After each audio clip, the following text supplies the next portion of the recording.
From Muncie, Indiana, it may not be a game of desperation for Western Kentucky or Ball State, but it is a game of importance.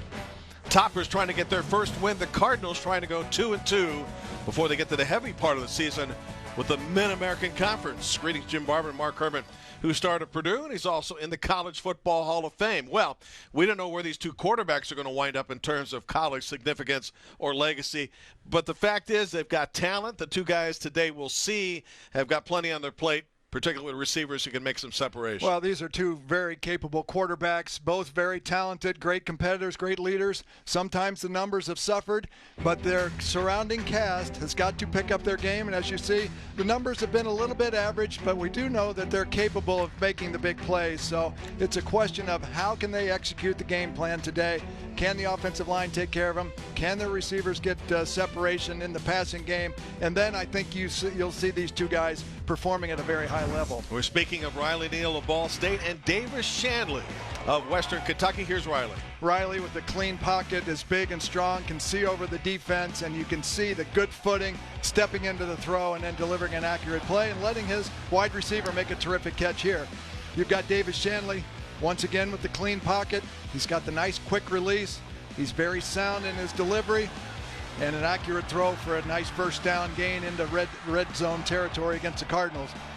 Now with Riley Neal getting flushed out of the pocket a little bit against Notre Dame, will he make a good decision? Can he find receivers down the play and lengthen the play, or tuck it away? And in this category, tucked it away for a first down. Shanley with the quarterback draw here, lots of room up inside, makes a good decision, tucks it away, always thinking positive gain and then get down. Now what happens when these two guys don't make good decisions? Well, as you can see, Riley's a little keyed in on his receiver. It allows those defensive linemen to get a look at that, get the arm up, and then almost a potential interception on that play. And then Davis Shanley here doesn't feel comfortable. He doesn't see anything in the end zone, and eventually takes a sack, which kind of takes him out of scoring range here. Yeah, it really cost him in the game against Louisville. For Davis Shanley today, Mark, his first career start, he calls that a blessing. Riley Neal injured most of last year, making his 27th career start today. Mid-afternoon game between the MAC and Conference USA is coming up next from ESPN.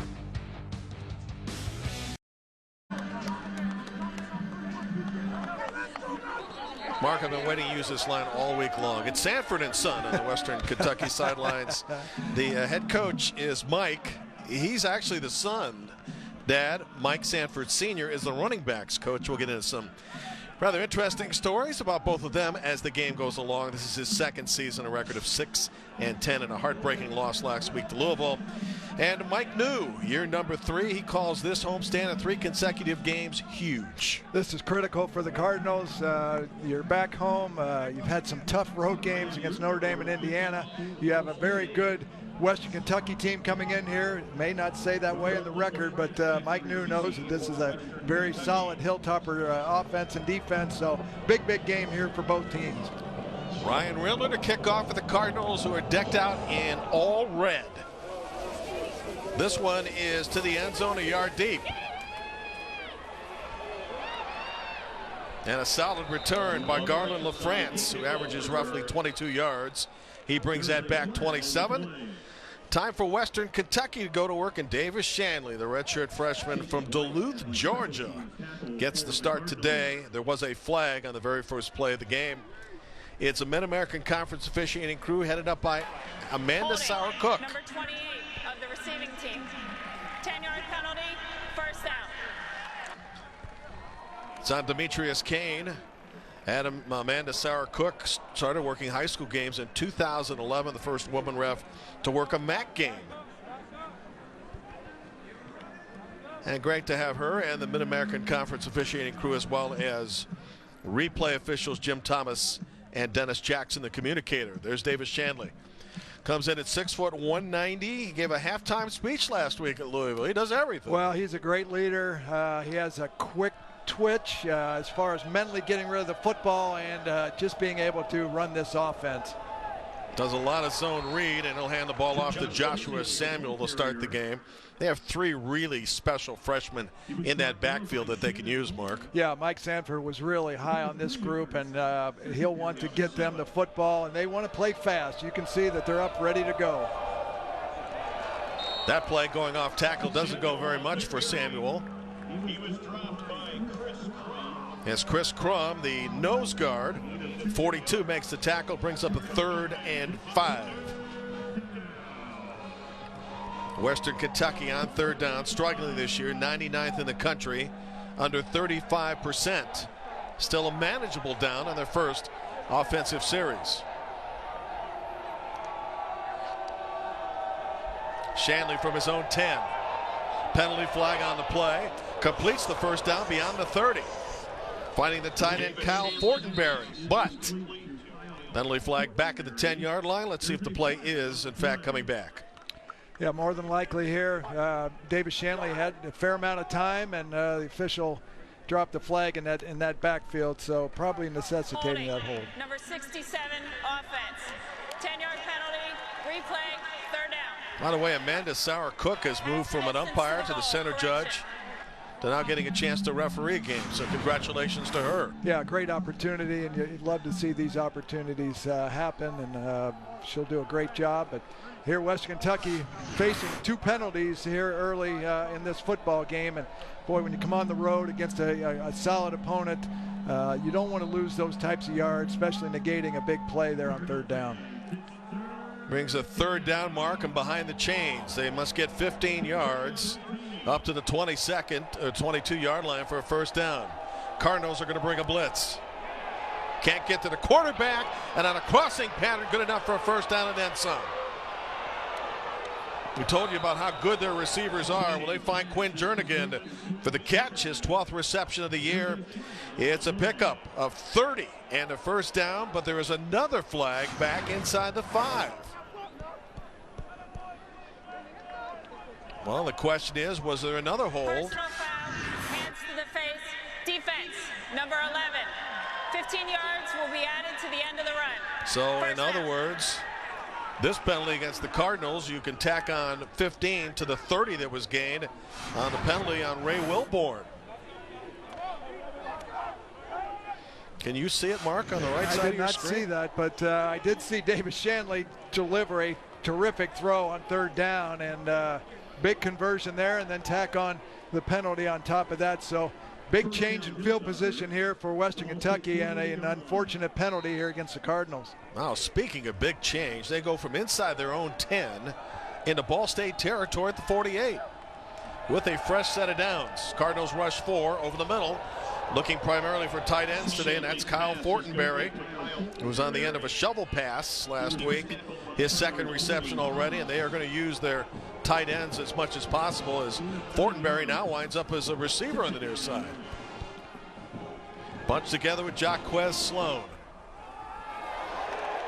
And that zone read that head coach Mike Sanford says is run so well by quarterback Shanley is read so well by Jacob White, the linebacker. Yeah, Jacob White, we see him week in and week out, just a solid middle linebacker, and he was well schooled on the zone read, and that time made the correct decision. As you mentioned, Davis Shanley, very adept at the zone read, but a terrific play by the middle linebacker. Well, Sanford says he runs that zone read almost of an elite nature. Needs to get 5 on 3rd down, intended for Fortenberry. Nowhere near in his direction, among others, Jalen Thomas, back defending for the Cardinals. Well, Ball State got in trouble last week versus a lot of those quick zone passes. Peyton Ramsey for the Hoosiers was able to really deliver some nice quick passes, and Ball State didn't react too well against those plays. But this week, that time, Kyle Fortenberry pretty well covered. Now the Hilltoppers have to punt it away. They'll be punting from the Ball State 43. Alex Ranella is back.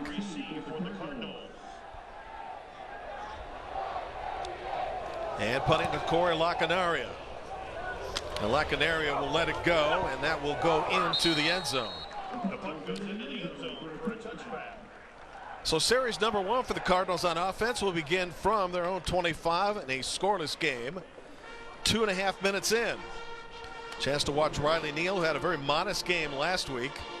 He's thrown passes at 55% completion, 3 touchdowns, 2 picks. Do you see any part of his game that maybe he's not as maturing as much as he should be right now? Well, Jim, we talked about pocket presence a little bit in the open.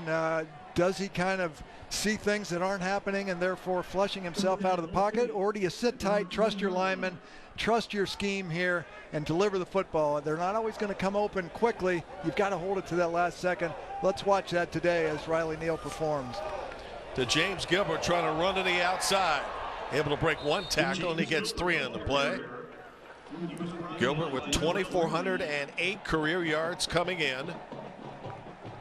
And on the season, 49 carries, roughly 5 yards per carry at this point for 261 and change after the first run.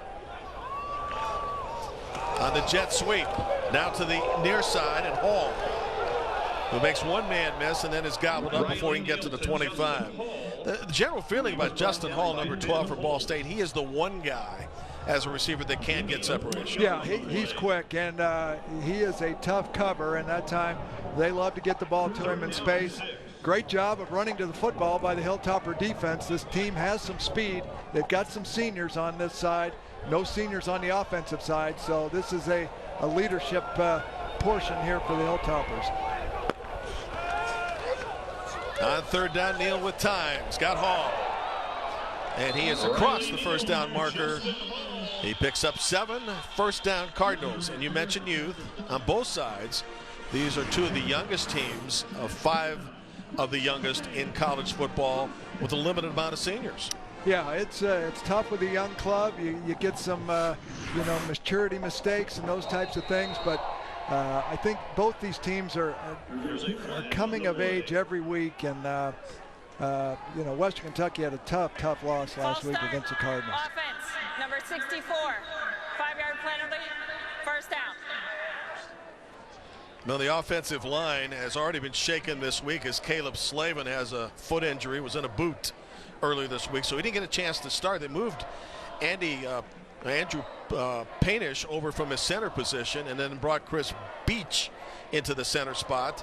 So there aren't a whole lot of career starts compared to what we have seen with Ball State over the years, Mark. Well, and it's tough. As offensive line, that group has got to gel. They've got to feel comfortable with one another, and when you've got some patchwork starters in there and guys moving around different positions, boy, it's tough. That's a tough position to play, but I think they're going to have a good day today. This is a very smallish but athletic Western Kentucky front. Led by D'Angelo Malone from the defensive end spot on play action, trying to pick up the first down and throws a dime to the 45-yard line. Pass complete to one of his favorite receivers and kid that he knows well from Yorktown High School. That's Riley Miller. Yeah, I like the scheme. Excellent protection. Riley Neal having a chance for Riley Miller to come all the way across the formation. Corey Lacanaria ran the post route, so there was no other defenders over in that corner area. Football now at the Cardinal 45 to James Gilbert. Men at the line of scrimmage, picks up a yard. Western Kentucky really had Louisville on the ropes last week. You see the tackle made by Ben Holt, and Holt had a lot to do with that, Mark. He had 10 tackles, he had a sack, he had a tackle and a half for loss, and he forced a fumble. Yeah, great leader on that defense, the captain, and just a solid performer. They play the 4-2-5. That inside linebacker position, got to make the tackles. Neal's got at least one receiver open. That's this man. Lacanaria inside the 40 to the 37-yard line. It's a pickup of 17, first down Ball State. Well, the one good thing about Riley Neal is he spreads it around to his 3 wide receivers. They all have at least 11 or 12 receptions coming in. This time, Corey Lacanaria is the guy that gets separation, and we worried about that coming in, but excellent route. 6 minutes into the opening quarter, no score. Cardinals now have a threat of their own as the clock continues to move. And the play clock now down to 5. And I'm not sure this is going to go. We'll see, because the Cardinals are going to use a timeout. Timeout, Ball State. This is their first timeout of the half. Let's take a break. No score. Ball State football when we come back.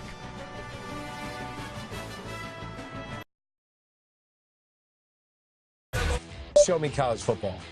It's never been easier to watch ESPN3 games right here on Xfinity X1. Introducing ESPN3 on Xfinity X1.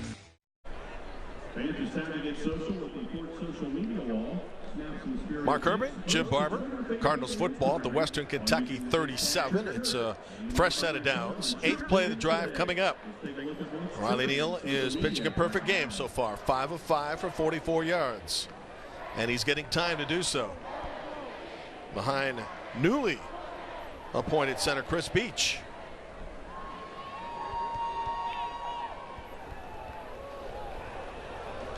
From the shotgun, looking to his left, throwing to his left. And a strike to the 30-yard line and a pickup of 7. Catch number 2, excuse me, Mark, by Riley Miller. Sorry, Jim. Yes, nice route inside, good timing. Just as he came out of the break, the ball was on the way. So, yeah, Riley Neal off to a confident start. Now pitching out, Malik Dunner with the football. And he's able to run for a first down at the 21-yard line. Not many know that North Dakota State, the superpower of FCS, actually had some strong interest in Mr. Dunner before he came to Ball State. Well, I can see that. He's an exciting performer, great in the open field, excellent pass catcher out of the backfield, kick returner. He's got the whole package. Over the middle, Lacanaria got a chance to get to the end zone. Broke one tackle, first down inside the 4. On another strike, good for 17 yards. And right now, Riley Neal is dealing. He is. Boy, he just threw a dart that time. And I love Corey Lacanaria. Just runs solid routes, catches the ball effortlessly, and was almost able to break that tackle getting into the end zone. So now it is a 1st and goal. Football spotted at the 4, under 8 for the first quarter. Caleb Huntley, the running back behind quarterback Neal.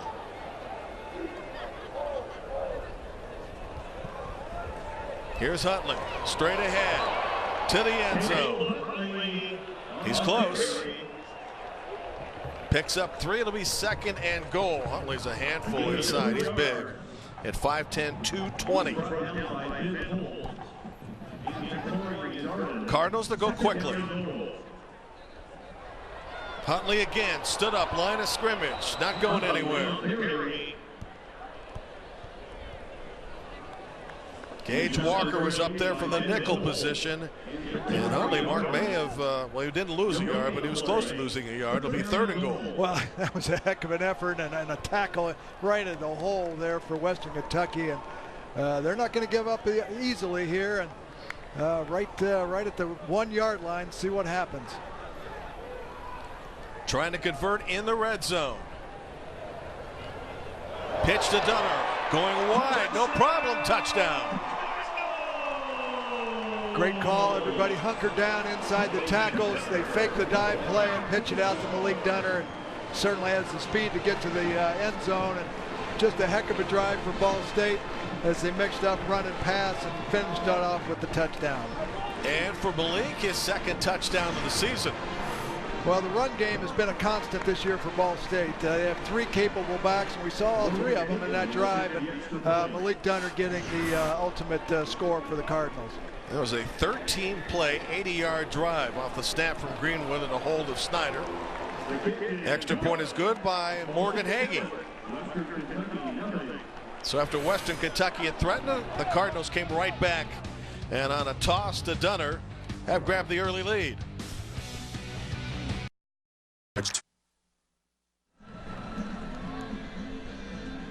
Cardinal defense under David Elson, who coached at Western Kentucky and actually was part of the transition from FCS to FBS. Now set to go to work as the Cardinals have jumped out 7-0 on a short run by Malik Dunner on a drive that took 13 plays and covered 80 yards. Well, I think Ball State really likes the transition that they've made to the 3-4. David Elson's very comfortable coaching that. They're adding to the scheme week in and week out, and they really gave Notre Dame some fits up in South Bend with their physical play, mixing things up. They got some sacks, some turnovers, so that was certainly a game to build on for the defense. Jernigan had a nice return the last time out. This time the Cardinals cover better. And in fact, Western Kentucky's drive will start inside the 20 on possession number 2 after a return of 15 yards. Riley Neal is perfect so far, and it really looks like a little different Riley Neal from last week. Clean pocket, and he's just standing in there tough.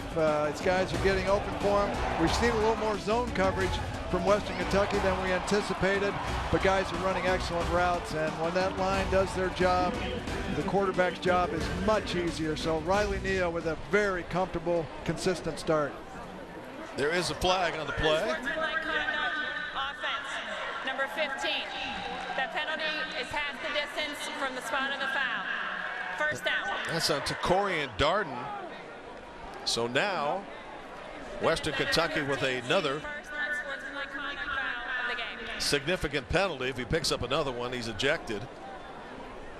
Jeremiah Jackson, who plays on the defense for Ball State, is actually not playing for the first half because due to targeting, and they just made a correction. It's actually Garland LaFrance, part of the return team, that was hit with the unsportsmanlike. So Western Kentucky pinned inside its own 10, and now one black mark against him. Davis Shanley with a long field to cover. We'll go with a handoff to start. Finding Jaquez Sloan. What did Elson tell us during the week, the coordinator for Ball State? He can flat out run, or words to that effect. We're paraphrasing. He had a rocket tied to his backside, as he said it. So, good paraphrasing. So Mark. he was very impressed with the speed of the outside receivers for Western Kentucky. So this is interesting. Yeah. How often do you see a line change like that? This isn't hockey. Play clock still within a manageable time, and it's a straight running back play that will gain a first down past the 20-yard line. Well, they brought in a couple of extra linemen and went to the power play. Excellent call there on 2nd down and 6. And yeah, you're right, Jim. That did look like a hockey play there, transition. But nice job there by Mike Sanford and staff to get that first down. Gino Appleberry Jr., they say, is built like a cylinder, which means he's physical, and it's going to be a tough presence to bring down. Stands 5'9", a little over 210 pounds. On the quarterback keep, good for 5 on first down. This is a lot of what Davis Shanley will do. Well, he came in against Louisville last week and was clearly the better performer at quarterback, put up some good numbers, and almost pulled an upset against Louisville Cardinals. And Davis Shanley certainly deserves an opportunity today. And so far, he's starting to get into a comfort zone a little bit. On 2nd and 5, out to the flat. Depends on the stick. It looks like on the receiving end, Lucky Jackson will be likely a yard short. He's considered to be the team's best receiver. And you see very active Josh Miller up there to make a tackle. He had 7 tackles last year for Ball State in the loss at Western Kentucky. A game, by the way, that Riley Neal did not play and started his 9-game absence due to injury. Yeah, so this is their first up-close look at Riley, and so far they're not enjoying playing against him. No, sir, on a 3rd and 1, they're going to be short. This will be an interesting spot. A little second effort there. Looks like a preliminary signal as a first down, but Ball State certainly was there to try to make the play, but a great effort by the running back. Yeah, that's correct. Jalen Thomas was up there to help out, but it was enough forward progress, so it's first down now from the 30 as we're at a fast-moving first quarter. Approaching 4 minutes. The Cardinals ahead of the Toppers, 7-0. Shanley's team was in such great position against Louisville last week that it had a touchdown lead in the 3rd quarter, had the ball at the 1-yard line, not only failed to get in the end zone, but after a sack, a punt was blocked and went all the way back 40 yards by the time somebody got a hold of it. Louisville scored. Game changed on a dime. Yeah, just a miserable turn of events, and that'll keep you awake at night, just going through every scenario that could have happened and could have worked out a whole lot better. On play action across the middle, looking for tight ends a lot today. On a net toss, it's Myquan Dean with a catch. Good enough for a first down past the 40. Myquan is a 5th-year senior from Tulsa, Oklahoma. Played some JC ball. Good vision that time by Shanley as he saw Dean coming from the backside. He had Fortenberry out front, but liked his other chance and made an accurate throw for the first down. Pretty good mix of play so far by the Western Kentucky Hilltoppers. Now out to the flat, looking for a little screen action outside. And on the edge, able to get some space is Lucky Jackson for his second catch. He had a terrific game against Maine. 4 catches for 115 and 2 scores. And almost lost in the shuffle in that game against Maine is how good the Bears are in the FCS. They're a top 20 team that will be in the playoffs this year. Yeah, Mike Sanford was very impressed with that group. And as we see here, Lucky Jackson once again getting the ball out in space. They're stretching the field, making Ball State cover all 53 yards across there. And this is the style of play that Mike Sanford wants. Quick twitch, quick gut to the line of scrimmage, and spread that football, make the defense run. 2nd and 6.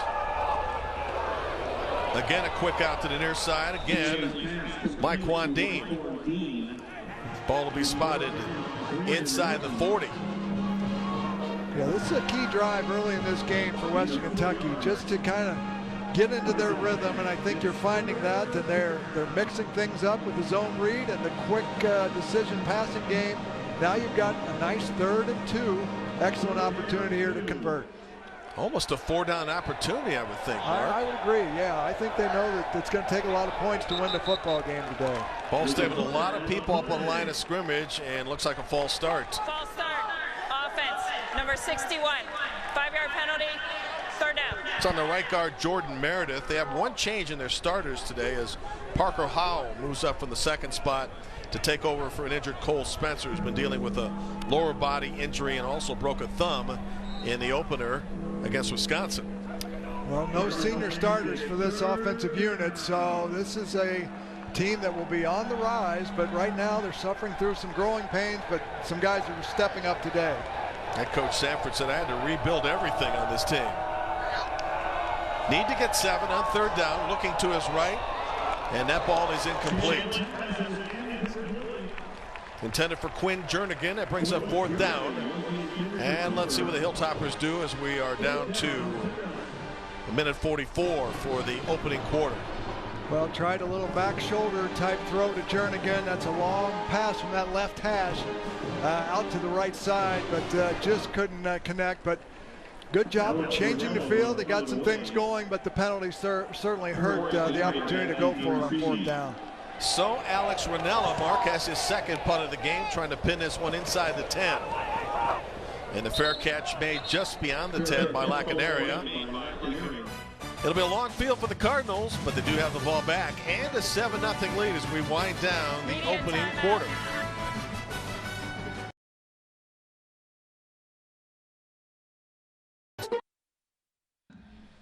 It's a homecoming for Mike Sanford Sr. Remember this? Back in 2014, Ball State would like to forget it. Mike Parrish with a touchdown pass to Keani Harris. It gave Indiana State a 7-point lead late. Then time ran out on quarterback Ozzie Mann. And the Sycamores under that man had a huge win. That's his resume. If you want to go even further back, quarterback with the Southern California Trojans back in the day, back in the 70s, pre-Mark Herman time. Not too many much. years. No, we're kind of in the same era. So Mike Sanford, a delightful coach, and he's so pleased to be back here with his son. And his son offered him the opportunity. He said, "Why not? I'd love to go out, go help him." And coaching the running backs, and he's kind of a sounding board for him. But you know, I asked him, "Has your son ever hollered at you or yelled at you?" He said, "No, no." You always ask the tough questions. I beg off of those things, you know. Cardinals on 2nd and 9, deep in their own territory. Neal with a bullet to the 25-yard line. Lacanaria is figuring in the offense quite often so far in the opening quarter. Yeah, Corey runs a great zone route that time. He just found that open area, got on the hash mark, and Riley Neal is just throwing fastballs all day long here with the nice clean pocket. Somehow Western Kentucky's got to manufacture some type of rush today, Jim. It's going to be a challenge for their defensive coordinator, Clayton White, whom we spoke to earlier in the week. He was a standout at NC State. By the way, the burning question is, what does son refer to father as when they're coaching together. It's not dad, it's just senior. Just senior, yeah. But he says, you know, we talk football anyway. We would have talked football ad nauseum when we were coaching in other areas, so why not as running back coach and head coach, and of course father and son. Well, senior, a former head coach, he played the game, just a great resource for his son, and what a blessing to be able to coach with your dad. Indeed. Final play, barring a penalty. Lacaneri again on the receiving end to the 37-yard line. Well, these two got something going today, no doubt. Another excellent route, and Riley Neal End of the first quarter. throwing it on time and doing a heck of a job in this first quarter. After one quarter, Ball State Cardinals 7, Western Kentucky Hilltoppers nothing. And Riley Neal's had a splendid first quarter at that. 9 of 9 for 92 yards. Malik Dunner has the game's only score.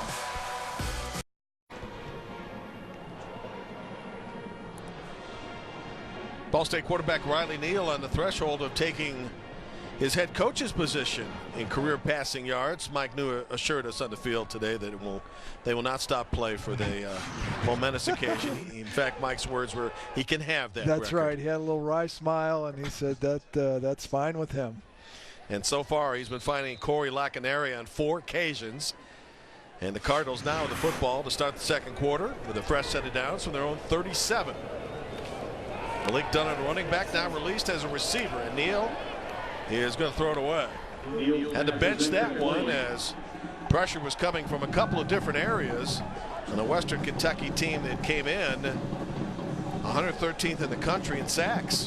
Yeah, excellent coverage down the field. Everybody was locked on to the receivers, and I think you've got to see more man coverage here from Western Kentucky. I feel like they match up pretty well, and just far too much zone coverage, and Lacaneri has really found some open areas.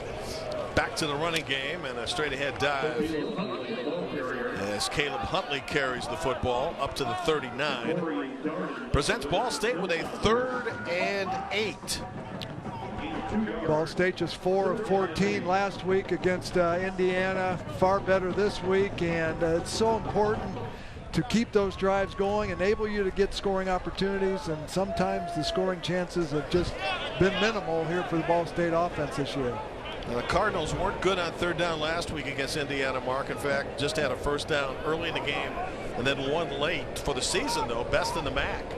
They'll bunch the receivers to the right of Riley Neal, who needs to get 8.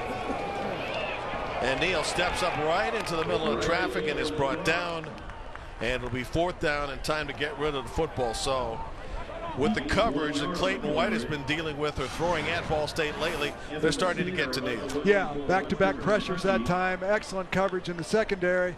They brought the extra defender, 5 on the blitz, and that time the pocket caved in. And all of a sudden, yeah, Western Kentucky figuring things out on defense. Right now, the Toppers don't have anybody deep. And finally, we'll get somebody to return as Patrick LaCour making his first punt for the Cardinals.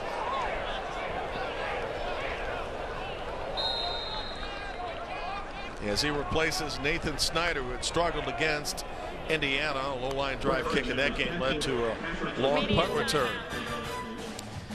It's Western Kentucky football when we come back.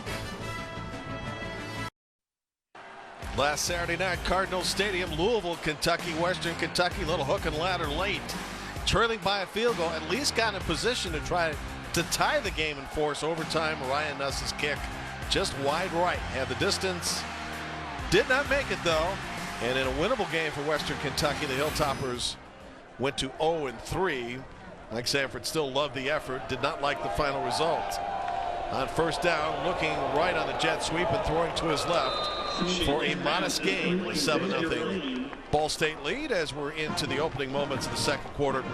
Jim Barber with Mark Herman, who celebrates with his Peach Bowl champion Boilermakers 40 years. 40 years ago, Jim, we went down to Atlanta, played Georgia Tech on Christmas Day, and won that game. And we had 3 successive bowl games after that, but it'll be great to see a lot of those team members against Ohio State October 20th. That one broken up, line of scrimmage. People diving for the football around the 40-yard line. Well, be some discussion right now between our head referee and one of the umpires at the 30-yard line. Kind of a bang-bang play there to see if that arm was going forward.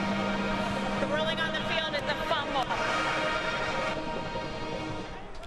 Which in effect turns out to be a positive gain for Western Kentucky to the 39. Let's see if that's going to come under review, as we have yet to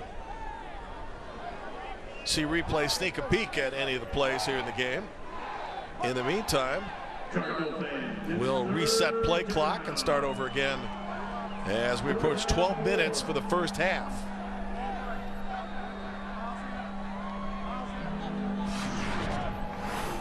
Now, what do you think, Mark? Well, another big third down opportunity here. This will kind of define Davis Shanley if he can continue to make plays here and keep the chains moving. Needs to pick up 4, broken up at the line of scrimmage. 51, Christian Albright. Got his hands up there and then got a shove at the end of it. Well, this linebacking core for Ball State is certainly the strength of the defense, and with Albright, a very rangy outside linebacker, great athleticism there to knock that football away. Ray Wilborn on the other side. So these are the types of players and individuals that you need in this 3-4 defense. They can rush the passer, can drop off in coverage that time, deflected the football, and now the Hilltoppers have to punt. And in the meantime, Lacanaria and Hall are deep for the Cardinals. Both back at their own 20. Ranella, good-looking punt. Lacanaria, fair catch at the 18. So after Patrick LaCour struggled on his first punt as a Cardinal for 25 yards, this one is significantly larger and longer. And Ball State will start with a long field to negotiate with in a 7-0 game.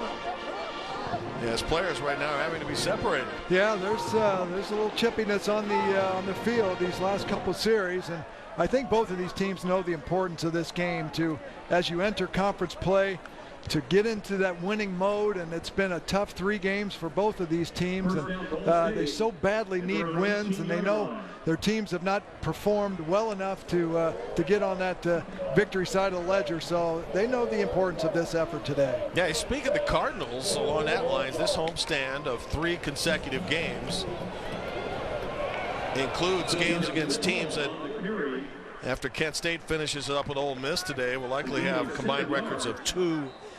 So New was telling us earlier in the week, yeah, this is big, this stretch of games. Yeah, because it only gets tougher in the back half of the schedule, and as you get deep into the conference play. So every game's critical, but to start the homestand, this is a big one.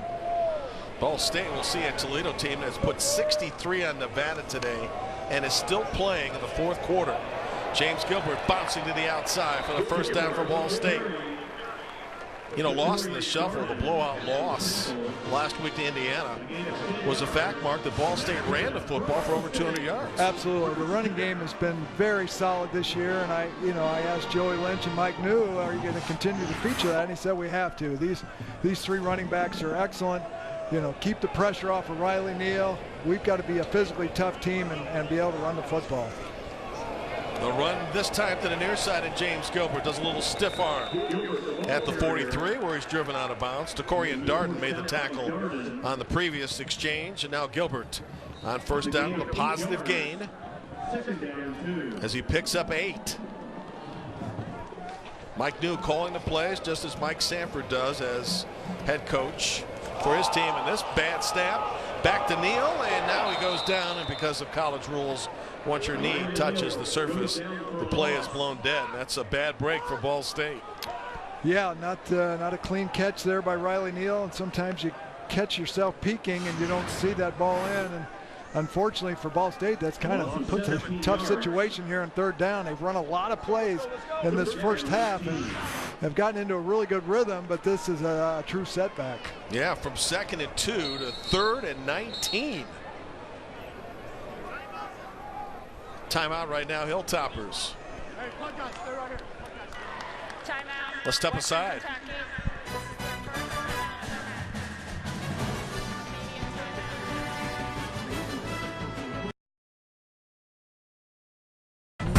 Show me college football.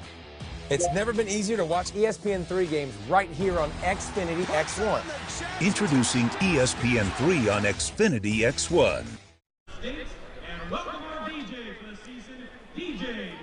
About a 4-hour drive from Bowling Green, Kentucky to Ball State. Western Kentucky sidelines their athletic director, year number 7 for Todd Stewart, longtime friend of both of ours, going back to his days with the Indianapolis Colts and doing a nice job with the Toppers. And like you, he never seems to age. He doesn't, boy, and he's happy in Bowling Green, and I think he's done a marvelous job. Just a great human being, and really enjoyed working with him with the Colts. He's been pretty busy hiring football coaches, as you mentioned during our break.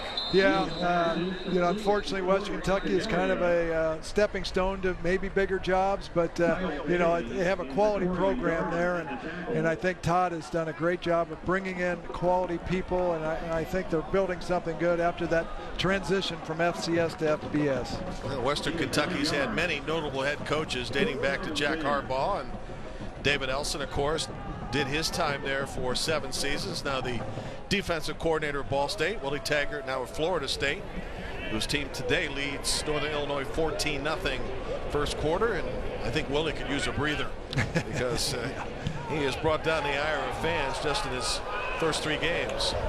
This possession for Western Kentucky will begin from its own 27. Better punt by LaCour this time at 38. And no return.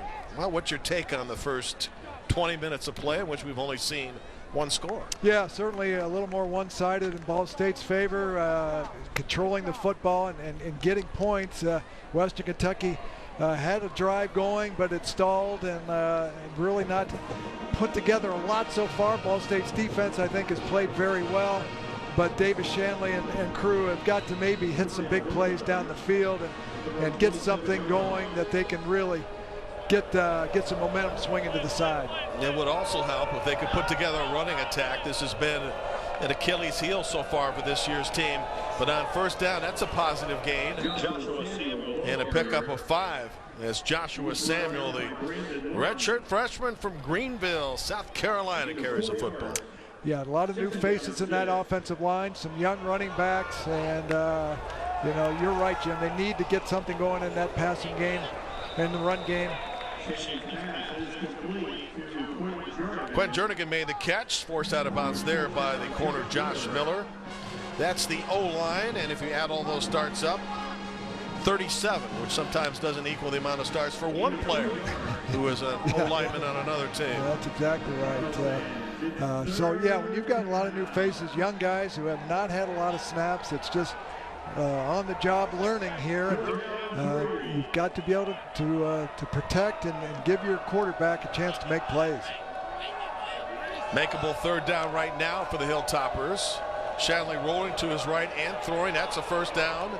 And then a few more yards to go with it. Pretty easy toss to Garland LaFrance along with Jaquez Sloan. They're 2 of the fastest skilled players on this team. And the thing they say about LaFrance, besides the fact he's got good hands, is he knows where his running lanes are at. Yeah, and that's this is almost like a toss sweep.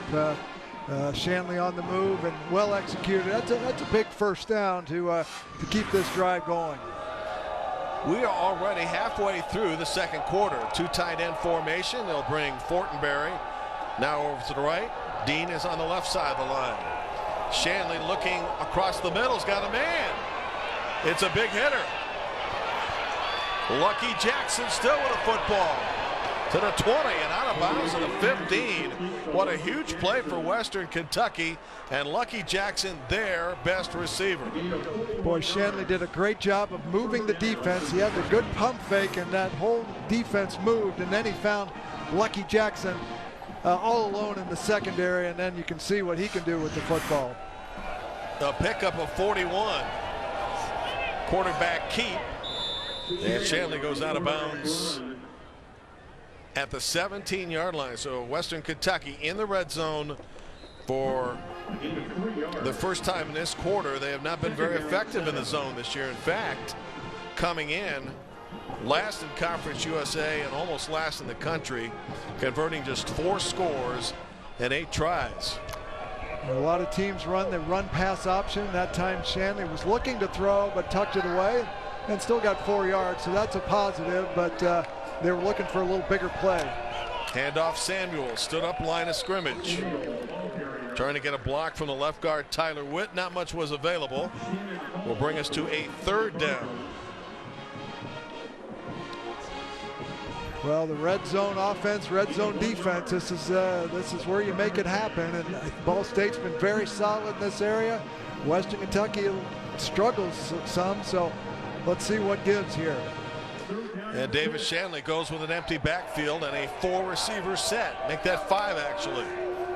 2 on the left, 3 on the right. Looking. Shanley is still running with the football and now headed for a 1st down inside the 5. Good decision there, as Ball State had the play covered well, but Shanley was able to find some open distance. It'll be 1st and goal for Western Kentucky. Yeah, great choice that time by Shanley. Ball State dropped off 8 in coverage. A lot of red defenders, so Davis wisely tucked the football away and took a little hit at the end of that play, but got the ball inside the 5 for the 1st down. It's Fred Schroeder who was shaken up on the play. Left side defensive end. Sean Hammonds is not playing today at one of the defensive end spots. He's going to be out for a few weeks due to a knee injury. Yeah, it's a big loss, and yeah, a little bit of a hit there on Shanley. Hopefully he'll be okay, but yeah, Sean Hammonds was one of the outstanding defensive ends for this team, and they're going to miss him, as well as Lamar Anderson, as you mentioned, Jim. So kind of taking its toll on the defense. And now Schroeder to the sidelines, so they'll have to make another substitute.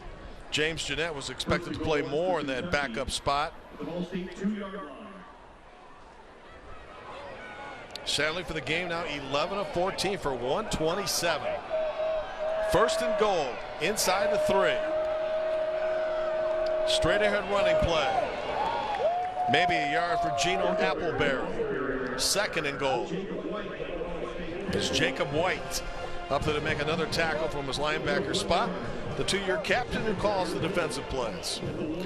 Jacob White, an undersized inside linebacker, but just has a great feel for reading plays and getting his nose in on the football, and he's created turnovers and interceptions and just a leader on his defense.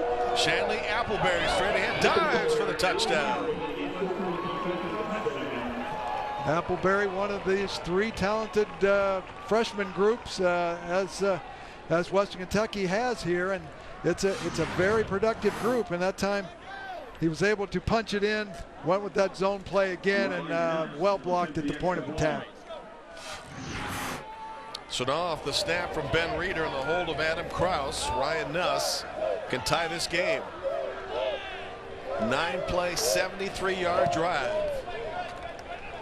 Western Kentucky 7 and Ball State 7.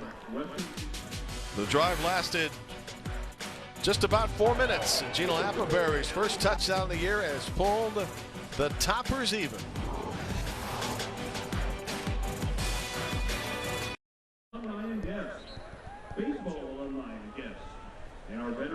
Western Kentucky opens conference play next Saturday night at home against good-looking Marshall team. Ball State Cardinals set to enter MAC play, trying to even its record at 2-2. We'll see the likes, among others, of Toledo, which put a bunch on Nevada today. Mark mentioned earlier the tougher part of the Cardinals schedule yet to commence. Yeah, you know, you've got Eastern Michigan playing well, and you know, always Northern Illinois, and it's just that the MAC West is always loaded. A return from the 1-yard line. Malik Dunner already has a return for a touchdown. That came last year, but he gets blown up before he can get to the 25. Lucky Jackson had the big play on the previous drive for Western Kentucky. This on a catch and run, good for 41 yards. But that's not what the most interesting thing about number 11 is. It's more like, what's in a name, Mark? His given name is Dontavian. The parents weren't expecting to have a second child after his older sister, so his mom began calling him Lucky, and hence the nickname. It's a great nickname. Yeah. Lucky is always good, and it's great to have luck, and Lucky looked awfully good on that play. Yeah, it's better to be lucky than good, right? Cardinals trying to break a 7-7 tie, and that's Caleb Huntley with a solid gain on first down of 9. which will bring up a 2nd and 1. There's a look at Mr. Jackson. Honorable mention All-Conference USA last year. Well, he's a fun performer and the leader of this receiving core, and big play there to get Western Kentucky on the board. Now let's see what Ball State does adjusting-wise on offense after a 3-and-out last series. 2nd and 1. Huntley trying to get to the outside. Does. A lot of room for Caleb Huntley. Bumped out of bounds around the 45-yard line. So 2 rushing plays for the Cardinals and the Ball State first down. Yeah, there's your answer. I think Ball State going to kind of slow that pressure down, go to the running game a little bit, and let Caleb Huntley go to work. And nice run there on the outside for the first down. This first half has taken just a little over an hour. Both teams playing like they're double parked outside here at Schumann Stadium. A lot of penalties to start the game. Now it's settled down as Neal with time, man coverage. Hall got it. No, didn't get it. Intended for Justin Hall at the 20-yard line. Hall, a sophomore receiver who last year had a phenomenal year. He's not the biggest player when you talk to Joey Lynch, the Cardinal offensive coordinator, but he's one of the few wide receivers that can make a break. Yeah, and a little double move that time against DeAndre Ferris, who is really one of the outstanding defenders for Western Kentucky. The ball was pretty well thrown, but a tough catch there by Hall. The pitch to Huntley doesn't gain much, and now a flag goes in from the side judge, and a second flag comes in as the play is blown dead.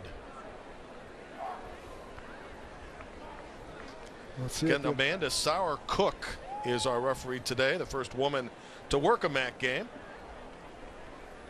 Little conference over here. Let's see if both officials saw the same thing. The back judge threw it from a long way. Holding. Offense. Number 88. 10-yard penalty. Replay. 2nd down. So tight end Nolan Given.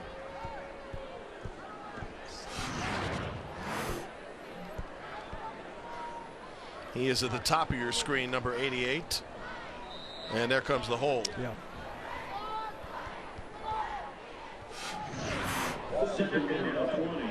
So it becomes 2nd and 20. Clock moving under 4 for the first half. Neal again for the shotgun with 4 receivers to choose, but he's being brought down. No, still alive and still throws. So he was not sacked, but 2 more flags go down. That's never a good sign. Back in your offensive backfield, 10 yards from the line of scrimmage. Once again, outstanding rush by that Hilltopper front, and starting to get after Riley Neal a little bit. Let's see if there was an offensive hold, usually the case behind the line of scrimmage.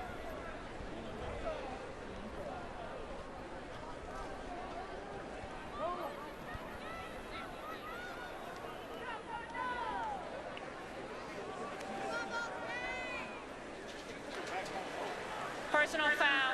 Face mask. Offense. Number 62. 15-yard penalty. 2nd down. This penalty on the right guard, Curtis Blackwell. So the Cardinals, who look so crisp in the recent drive, don't look very good on this one.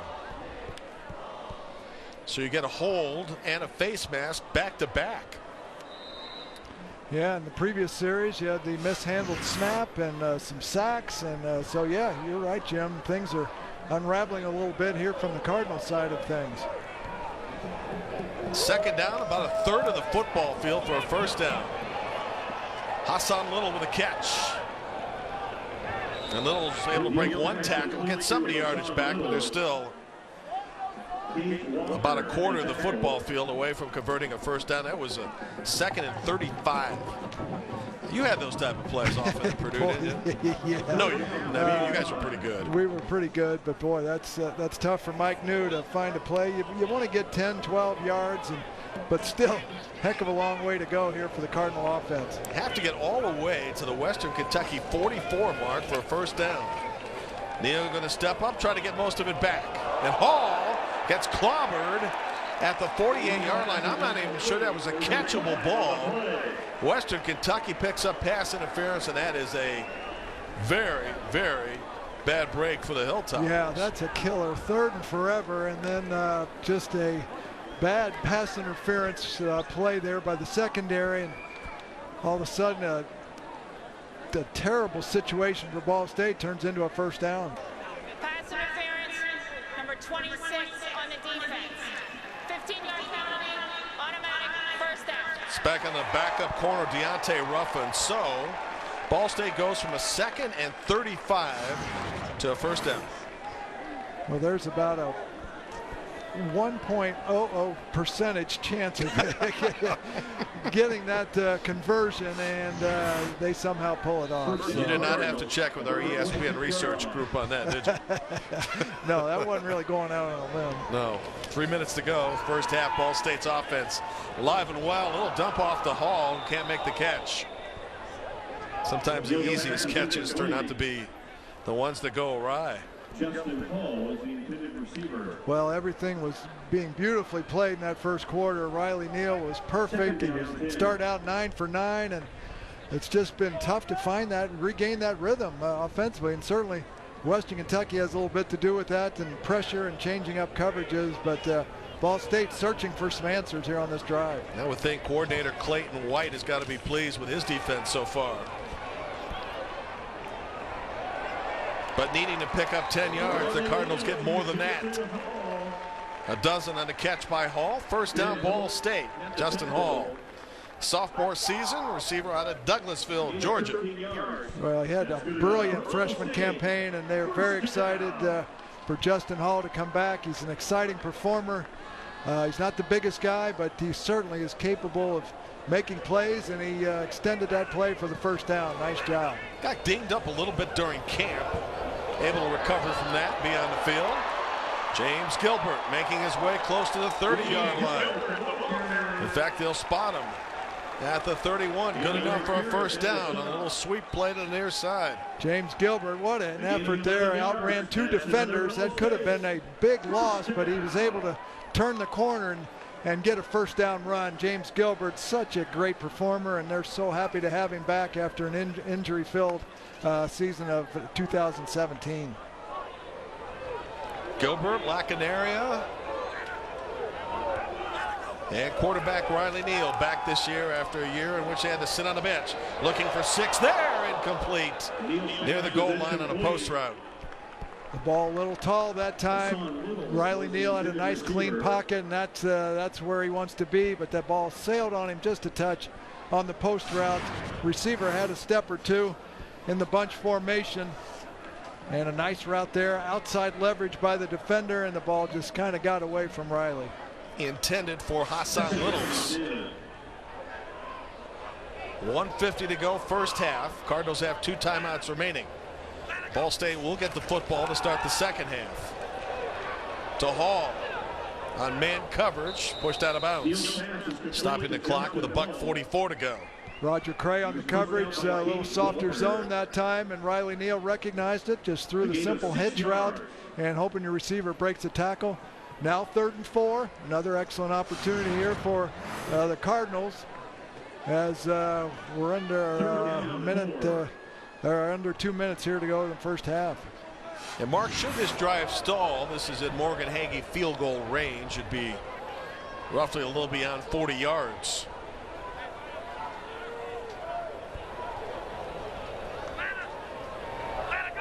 Riley Neal on 3rd down. Here comes pressure. Picks it up, throws to the sidelines. Incomplete. Ball caught out of bounds by Riley Miller. Now a decision for head coach Mike New. Doesn't take long. He'll bring on Hagee. No hesitation there. The long throw on the tandem receivers that time, and caught the ball out of bounds. But yeah, Morgan Hagee gets a chance to come on and try to get the lead back for Ball State. This will be a kick of 43 from the right hash. Hagee's career longest at Notre Dame a couple of weeks ago of 49. About 70% on his career success. Trying to put the Cardinals into the lead.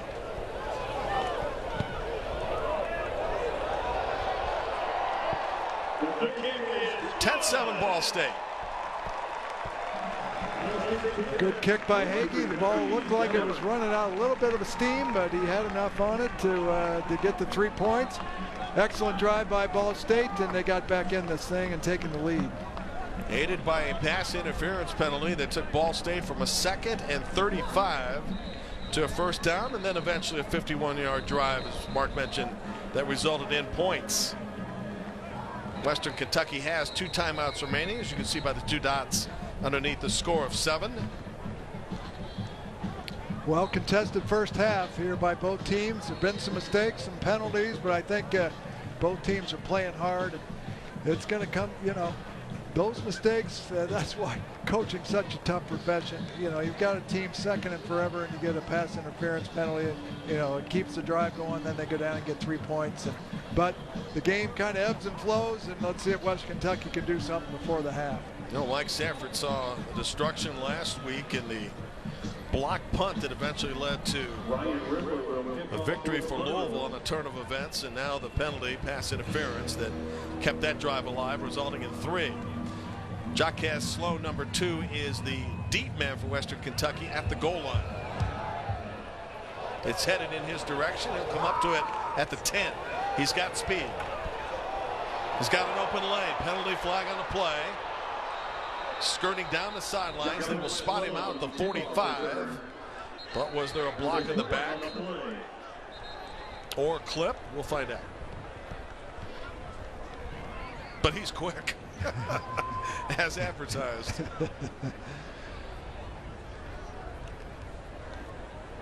Well, the coaches like to have you kick outside the numbers and limit your coverage. The return, holding on the return team, number 9, 10 yards from the spot of the foul. First down.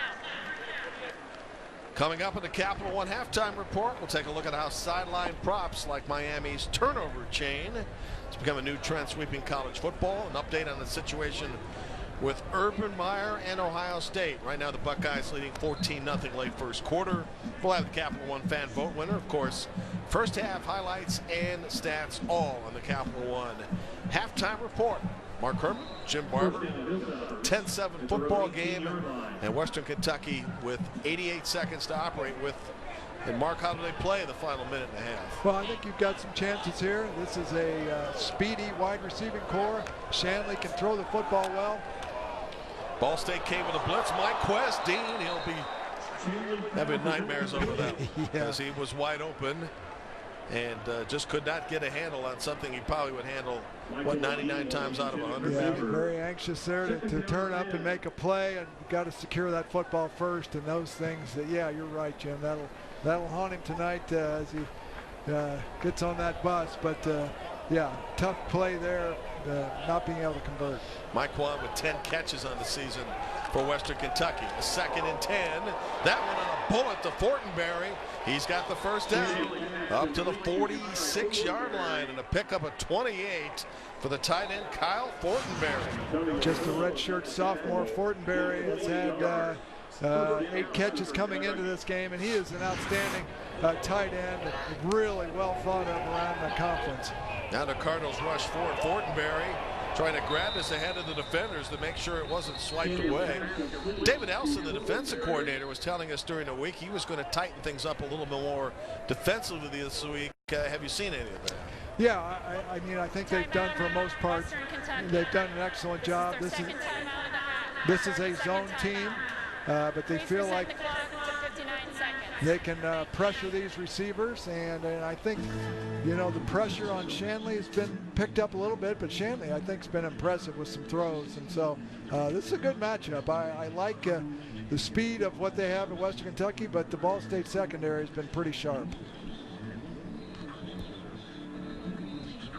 David Elson, again, having served as head coach of Western Kentucky, very familiar with the Hilltoppers, and very honest this week when we approached him about what are his feelings toward the program itself, because he helped make the transition but was fired in the process, and he said, you know, it's something over time you do get over, because I still have good memories. He's proud of what he did. He laid the foundation, I think, for a successful program, and that's a tough transition, and you're up against the big boys now, and but he feels good about what he did at Western. Shanley stepping up, more flags. I count 4 of them on the field. There can't be 4 separate penalties, but play has stopped with 53 seconds to go. Holding, offense, number 67, 10-yard penalty, replay, second down. Seth Jost is the center for Western Kentucky, runs the show. The offensive side of the ball, just a redshirt sophomore, as a number of his teammates are. Yeah, you've got to direct traffic at that center position, and Seth Jost is outstanding. They felt like Miles Pate, the right tackle, is probably their best offensive lineman, but this offensive line has had some struggles here penalty-wise, and these holding penalties continue to haunt this offense. 7 penalties now in the game for Western Kentucky for 70 yards. Had a receiver wide open, and Lucky Jackson at the 40, but overshot him by 10 yards. You start to wonder, is the collection of penalties, particularly today, result of all that youth?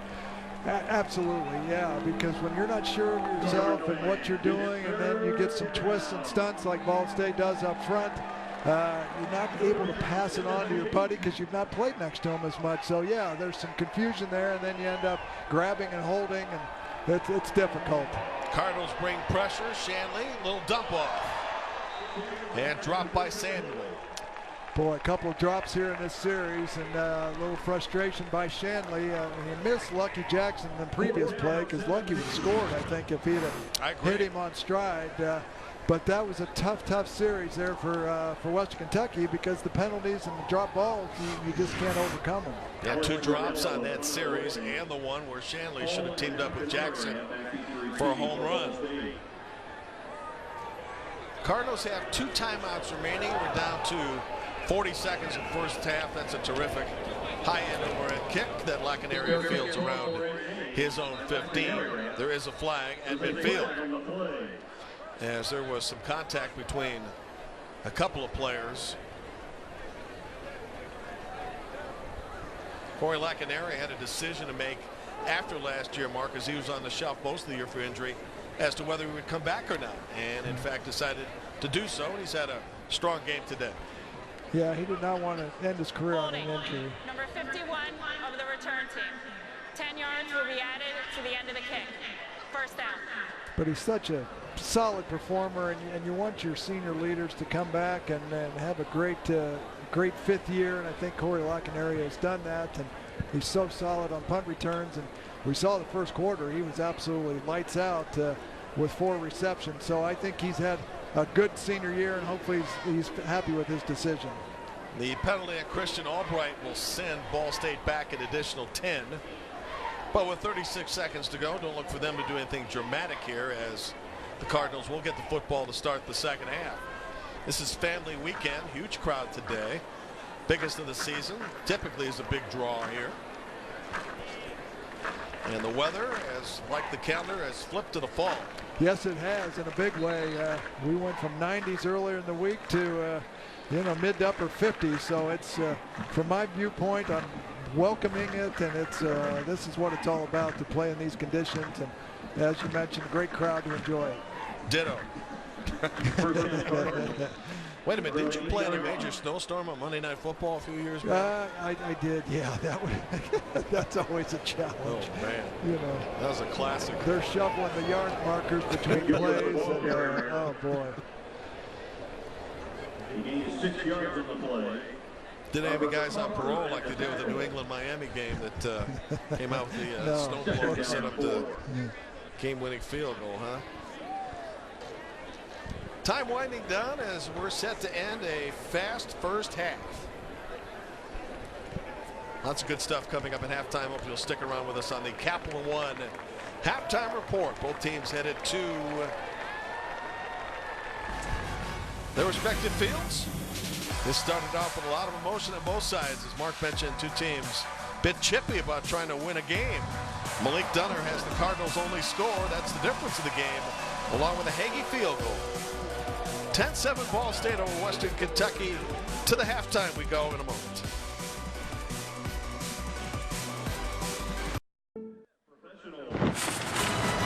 Welcome back to the Capital One Halftime Report.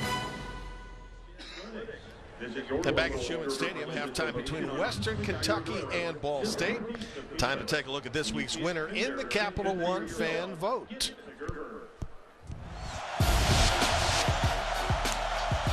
They run right into it, and the ball's picked up by Draymond Jones.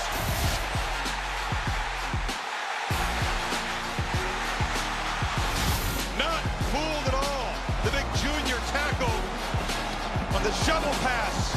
Finds the end zone. Don't forget to go to ESPN.com on Tuesday to give your Capital One fan vote. First half highlights and stats coming up on the other side of this break, along with the start of the second half. We thank you for watching the Capital One Halftime Report.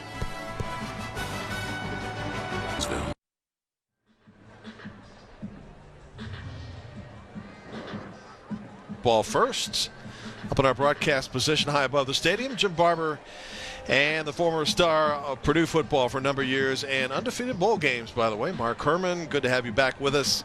How much do the penalties, a combined 123 yards in the first half, hamper both offenses today? Well, I thought it was very punitive on the Western Kentucky side. They had some drives going and then had some unfortunate holding penalties. Defensively, they had the big pass interference call that kept the drive going for Ball State, and Ball State went out and kicked a field goal. So the penalties are so tough. They've got a young team. They're going to have those mistakes. But if you're going to have a free-flowing offense, you've got to avoid those mistakes. Which is the way Riley Neal and Ball State was in the first quarter, where Neal was 9 for 9 and 62 yards. Boy, Riley came out sharp. He found that rhythm quickly, and Corey Lacanaria made several good plays with 4 receptions early and really got the football moving and got the early score. But then mistakes started happening in that second quarter. Ball State got a little bit out of rhythm, and you know, the sacks, I think Western Kentucky stepped up their game defensively, and Ball State lost a little bit of the rhythm, and so they've got to recapture that. They went to the running game a little bit, and I think that's going to be critical in the second half. Hilltoppers scoring drive right here. Garland LaFrance on the short catch. The big play was 41 yards and a catch and run by number 11, Lucky Jackson. Yeah, that was huge. Lucky Jackson, big time, and then finishing it off with the score. So that knotted things up, and Western Kentucky was back in the game mentally and physically. And really, you look at that first half, things were pretty even. First down conversions favoring Western Kentucky. Ball State continuing to have some success running the football. Western Kentucky, that's again been a problem for the Hilltoppers. Yeah, this has been a team that's had trouble finding that consistency. So they have big play capability, but they got to protect the quarterback. They're not running the football very well, so they've got to find a little bit of that in the second half. So let's see if Riley Neal can regain some of that mojo here to start quarter number 3, because again, the Cardinals will get the ball first since Western Kentucky won the coin toss to start the game and elected to go on offense to begin the game.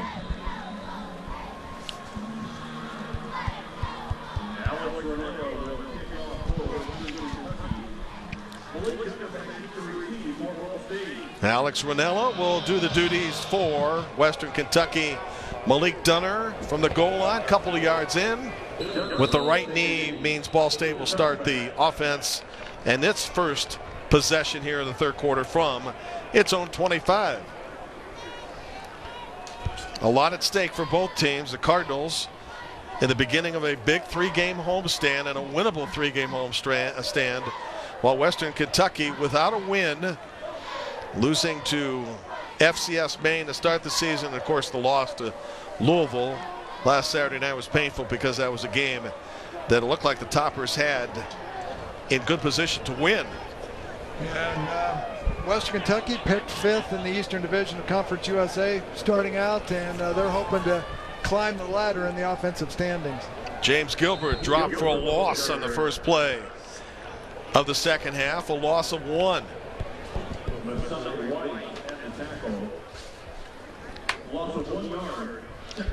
That's Masai White up to make the tackle from his outside linebacker position. Haven't called the name much of number 10 defensive end D'Angelo Malone, but they think that he'll be a terrific D end. Neal throwing on second down, got a receiver. Good enough for the first down, and then a few yards to go with it. And Lacanaria, who was Neal's top receiver in the first half, starts out with a first down catch in the second half. Yeah, once again, Lacanaria finding an opening, and well thrown again by Riley Neal, and they continue where they left off in that first quarter. Let's see now if they can get a little tempo to the offense, Mark. And on this play, Justin Hall appears to have enough for a first down. Justin Hall running with some toughness, and once again throw it short and just let him do his thing. And he's so physical with the ball, even though being a little undersized, and he's so quick, and once again moving the chains. Hall had 90 catches last year for 916. That was the most catches of any freshman across the country. Football in midfield, just a minute into the second half. Hall on the other side. And he has stood up after a pickup of 7. Gage Walker was there to meet him from his nickel position in that 4-2-5 defense Mark referred to in the first half, which is a bit unique but not completely unusual in college football. No, with the day of 3 and wide receivers, 3 and 4, you like to have your best secondary players on the field, and you'll give up some run yardage, but you'll hopefully eliminate the big plays in the passing game. Now Caleb Huntley dropped for a loss of a couple. So to go from a 2nd and 3 to a 3rd and 5, Jalen George, the backup defensive tackle, backing up Jeremy Darvin up there to make the stop. And in fact, they kind of flipped those two guys anyway, so both are going to see a lot of activity. Bunching the receivers just to the right of Neal, which means man coverage on the other side to Riley Miller. Neal looking to his left and throwing. Ball caught by Hassan Littles. There is a flag on the play after the tackle was made by Takorian Darden. Some contact early in the route. Let's see what the officials decide here. Tight coverage. And the receiver was actually stopped short of the first down. So this will be a big call for this drive. Amanda Sauer-Cook, the referee. Bob Holcomb, the umpire. Rudy Studd, head linesman. Dan Bush, the line judge. Monty Tigner, the field judge. Pass interference. Offense. Number 86. 15-yard penalty. Replay. 3rd down. Well, they sent Riley Miller to the near side after they bunched receivers to the other side, and Miller apparently caught for some contact. Yeah, you try to do the rub route there, and you got to be very coy about it. And sometimes you just, our coaches always said, be a good actor there and don't make it obvious what you're trying to do. But it's such a fine line when you're trying to kind of ricochet off the defenders. Other officials today include Bob Stinson, the back judge, Jason Gant, the center judge, and we mentioned Jim Thomas is a replay official with Dennis Jackson as the communicator. Replay has not come in as a factor yet. Neal stepping up, is going to run. Got a lot of room. Still with a football. Gets a block on the outside. Neal's got a first down inside the 35-yard line on a run of 27. Well, didn't you highlight that to start the telecast, what he can do with those legs? Well, great vision that time, and Riley Neal showing some great speed and vision, and that time just a killer play against the Hilltopper defense as the middle of the field just opened up for Riley Neal, and he made him pay. Now looking to throw to the outside, little toss out to Justin Hall. Makes a nice move on one of the defenders and now gets stood up on the carry after the catch to the 28, good for 4. I think Riley's doing a good job this drive of taking what the defense gives them, man. They're giving you the short zones, the quick rhythm passes, and he's letting guys get 5, 6, 7 yards on their plays. Now toss sweep to the near side. Caleb Huntley goes out of bounds. One of the names we will not call today is Marquise Hurt. It's like the 4th running back in this attack, and in fact, Mike Dew, the head coach, was telling us prior to the game he would probably be the one potential redshirt decision that'll be made. He's already had a conversation with Marquise about the possibility, but when you got Gilbert and Huntley and Dunn in the backfield, maybe taking and putting the shirt on is a good idea. I think that's the best decision. He's a talented back. They love him, but there's just not a lot of snaps to go around right now. And again, a player can play 4 games this year before they have to make a decision on that. Neal stepping up across the middle, incomplete. And that's the first time we have brought up the name of Yohines Tyler here in the game. Good-looking receiver, a freshman from New Orleans. Tyler had the big effort against Central Connecticut State with a couple of highlight-type plays, and you know, the level of competition has stepped up, and I think he's realized that it's not going to come that easy every week, and he's got to continue to work hard, but they sure love him as a prospect. He's going to be a good one. What did New tell us, going from FCS to Notre Dame within a week? Yeah, that'll do it. Here's Hall. Still going with a football and finally rope tie. No, he's still available and still up. He's tough to bring down. Devon Key had a beat on him, number 2, from his safety position. Ball will not go down easily. What an effort here by Justin Hall. Refused to go down. Nobody really sealed the deal here, and he wasn't going to go down until it absolutely drug him down. So that just shows you Justin Hall right there in a capsule play. Yep, finally D'Angelo Malone got a hold of him. 3rd and 12. Neal will look to the sidelines, play clock into single digits. Here's Riley. Got him in, 10-yard line. Riley Miller, one of his favorite targets and a former high school teammate. To the 9, 1st and goal. That may have been Riley Neal's best throw. He's at the left hash here. He had a lot of people in his face, and he just delivered a strike across the field to Riley Miller, his former high school teammate, and that's a big 3rd down conversion. Across the middle, broken up. They faked the handoff, and after the 17-yard pass to Miller, that was good for a 1st down. They're now presented with a 2nd and goal. 2nd down and goal. 8-yard line.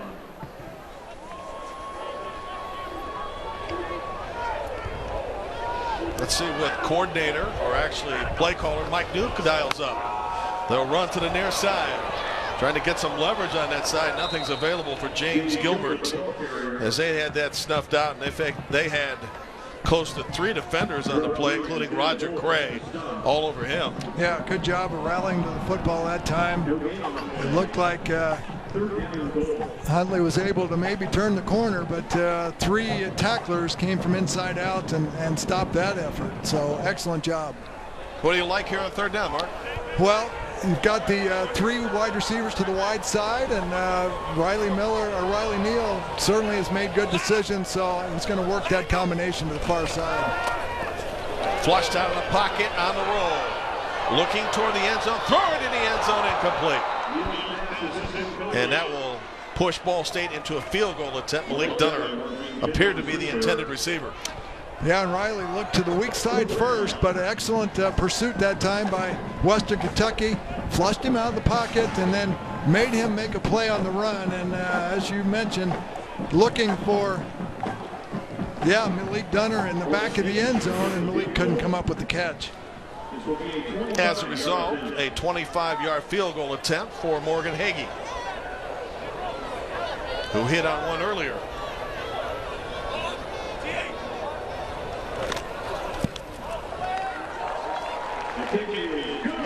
Cardinals tack on 3 more. A little cushion right now with a 13-7 lead. 6 minutes into the 2nd half.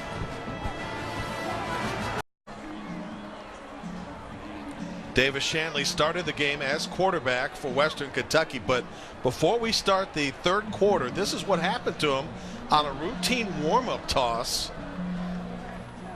Goes down in incredible pain.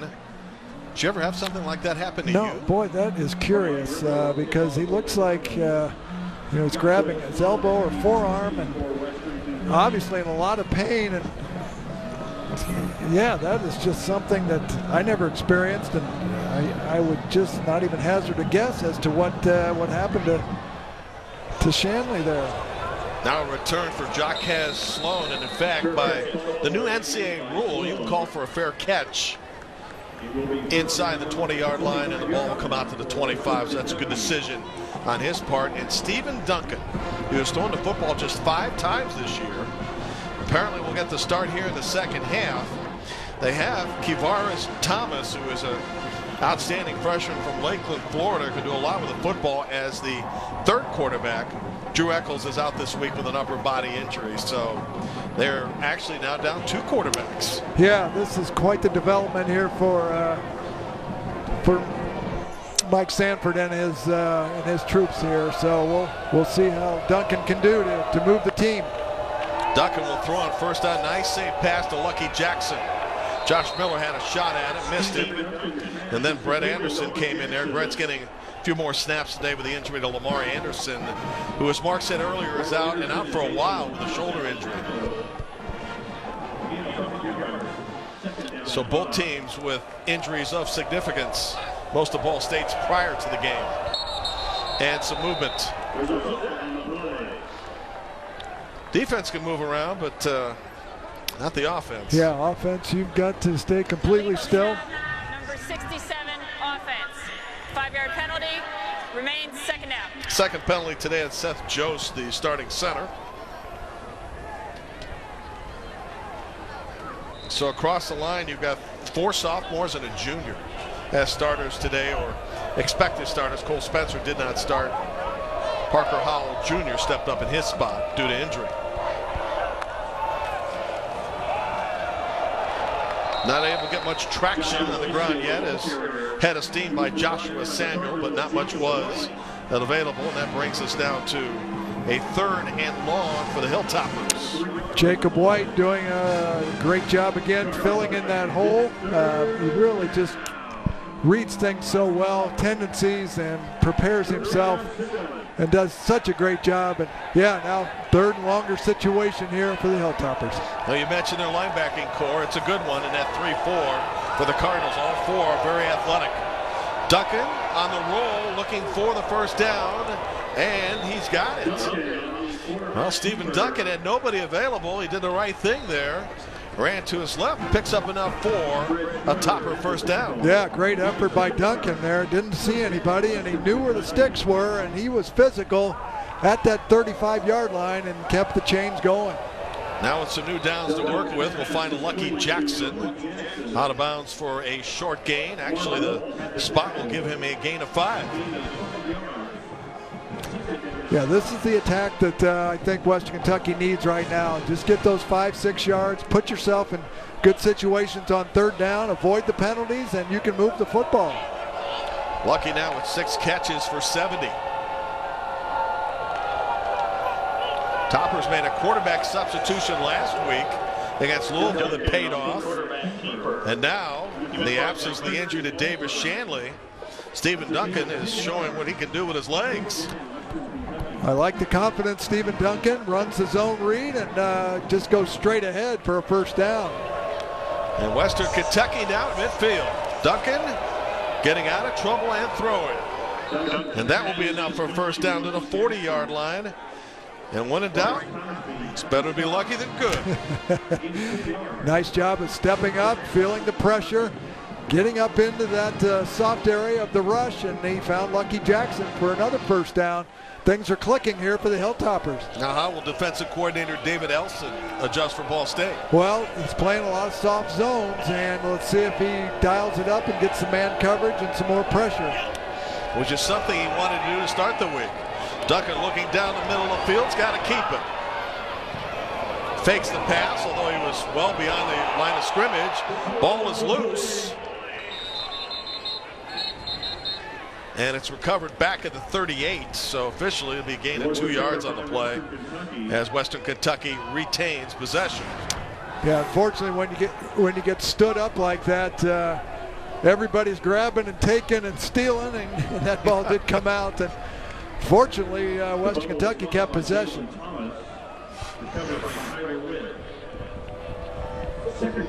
Tyler Witt, the left guard, credited with the recovery for Western. No turnovers so far in the game. And it looks like another false start on the part of Western Kentucky. Well, you got to hold your water, as they say. False start, offense, number 61. 5-yard penalty, remains first down. You can probably see in the left of your screen, but Joshua Samuel's very vivid out there, very vocal, and that's happened twice, and he's like threw his hands. Come on, we got to, the defense twitches, and you got to sit in there tight, and you just got to be disciplined here, and you're in a 2-point stance, and just sit there and don't flinch. 2nd and 13, 5.5 to go for the 3rd quarter. Go with the jet sweep. And that got blown up in a hurry as Ja'Cour Pearson carried the football, and he got planted. As Jimmy Dahl, credit with that tackle. They moved him around a little bit. He had 8 solo tackles in a recent game. Yeah, Jimmy Daw, I believe, hurt his shoulder on that tackle. He did a great job of warding off the wide receiver block, but came over holding that, so he kind of paid the price on the open field tackle. Western Kentucky out of field goal range. Duncan in trouble. Had a lot of space to move again. Stephen Duncan still with a football. Well, at halftime, we questioned why Western Kentucky cannot run the ball, and look at the dimension that the quarterback is bringing here in the third quarter. Yeah, Jim, great point. And man coverage, so everybody's turned their back on Stephen Duncan, and then you fold back from the receiver position, get some blocks, and Stephen Duncan's got him marching now. At the 16, Jernigan. 4.5 to go in the third quarter. And a touchdown, an extra point will give Western its first lead of the game. Well, after the fluke injury to Davis Shanley on the sideline, Stephen Duncan coming in and just being very competitive, and he's got some confidence going now for Western Kentucky, and he's made some plays with his feet as well as throwing the football, so they got something cooking here. Hilltoppers badly in need of their first win of the year in the red zone. That's the zone read that runs so well. And it's a first down, first and goal to the 5-yard line on another carry by Stephen Duncan. We're starting to see some creases in the run game now as they've kind of run that zone read, and Stephen Duncan's calling his own number, and he's getting some really successful runs going up against the D. Shouldn't surprise you, he's the team's top rusher.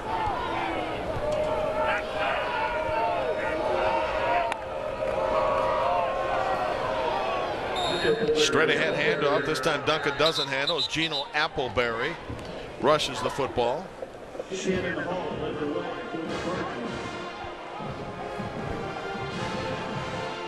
Duncan 5 carries for 54 yards and several first downs here on this drive. Yeah, big plays on third down, and I just like I like his confidence, and I like the ability. He's seeing the field very well and just making good, quick decisions. Redshirt sophomore out of Charleston.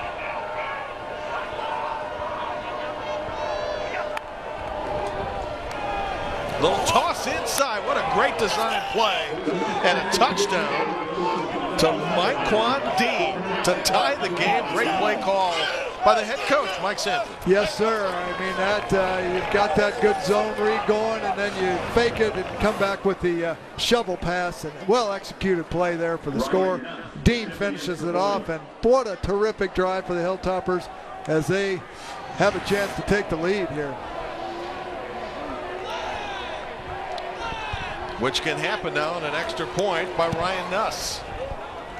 First time today that Western Kentucky has gone ahead 14-13. So the injury to Davis Shanley leads to the play of Stephen Duncan and Western Kentucky's first lead.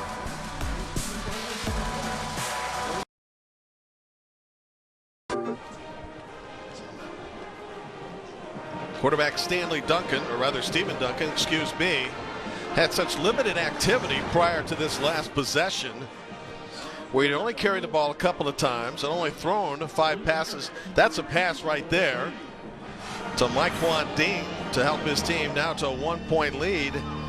But on that drive, he ran the football for 54 yards and he completed 5 passes in 5 attempts. Malik Dunner on the move. And a terrific return for the Cardinal running back slash specialty player.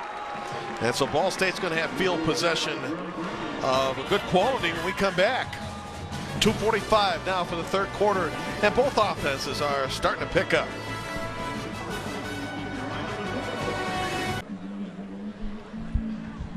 The next generation of TV professionals are being trained right here on Ball State's campus in the Department of Telecommunications. Yesterday, students in the Sports Link program produced their first ESPN Plus broadcast of the year, women's soccer match against Toledo. You can catch their work once again tomorrow on ESPN Plus. Another Ball State women's soccer match, Cardinals and Bowling Green. Congratulations to them. Well, you can't doubt the effort of Caleb Huntley there, who winds up running a long way for nothing. at least in terms of yardage gained. By the way, David Letterman, former talk show host, comedian, who created the great legacy of comedy, and of course is a Ball State graduate, instrumental in getting that television program up and going with a huge donation many years back. 2nd and 10, Ball State in the hole by 1. And Neal in trouble. Penalty flag on the play. He'll dump it off, or attempt to dump it off, and it's broken up at midfield. Yeah, I believe Danny Pinter, offensive tackle for Ball State, will be guilty of a hold. Holding. Offense. Number 75. 10-yard penalty. Replay. 2nd down. It is Pinter indeed. Danny's put on some 25 pounds in less than a month. Had to add several thousand calories to his diet on a daily basis. Good outside rush this time by Western Kentucky. Flushed out of the pocket, and Pinter was guilty of the infraction. The penalty is declined. 3rd down. Linebacker Ben Holt, along with Takorian Darden, who plays in a nickel position, have 9 tackles apiece in this game for Western Kentucky. Let's see how coordinator Clayton White dials up his defense on 3rd down. Showing blitz. Instead, are going to rush this 3, drop 8. Neal picks it up. Lacanaria, 1st down. Well, they dropped coverage, and Neal still found an open receiver. Yeah, Lacanaria from that slot position ran the deep out route, and just a 3-man rush, and well protected. And Riley Neal, once again, with his favorite target of the day, Corey Lacanaria. Keeps the drive alive. Cardinals very efficient on 3rd down, 5 of 9. Inside handoff, James Gilbert. And a penalty flag at the end of that play on the tackle by Holt. Yeah, Holt's been in the mix most of the day today. Their captain in the middle of the field. And certainly could be another holding penalty. Holding. Number 88. Offense. 10-yard penalty. Replay. 1st down. On tight end Nolan Given, his 2nd penalty of the game. Well, I think it's fair to say this is un-Ball State-like. Typically, over the years, the Cardinals aren't penalized very often during the course of a game. Today has been an exception.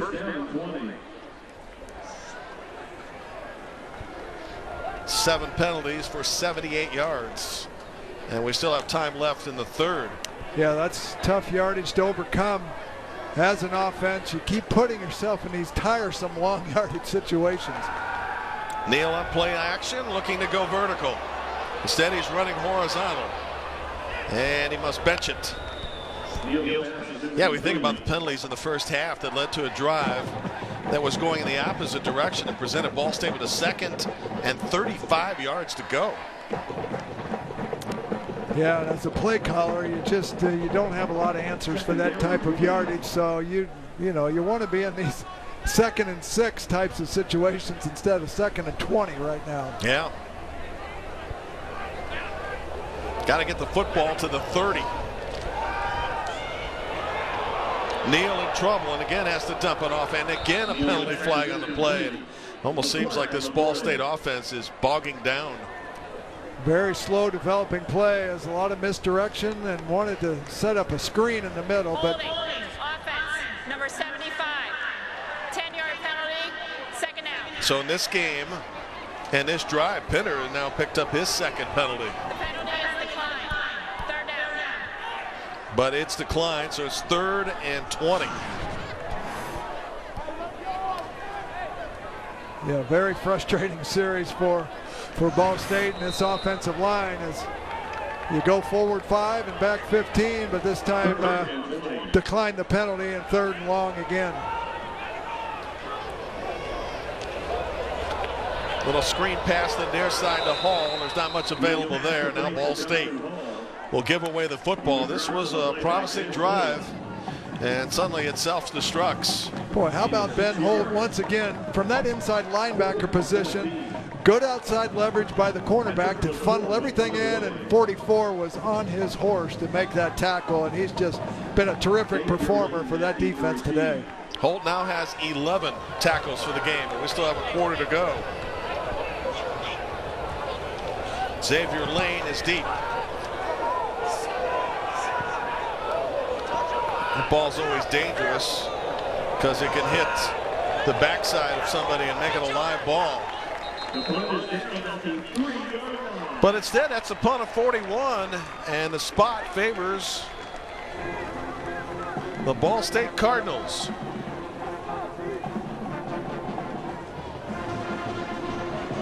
So with 9 seconds to go, a very long field for which Western Kentucky has to work.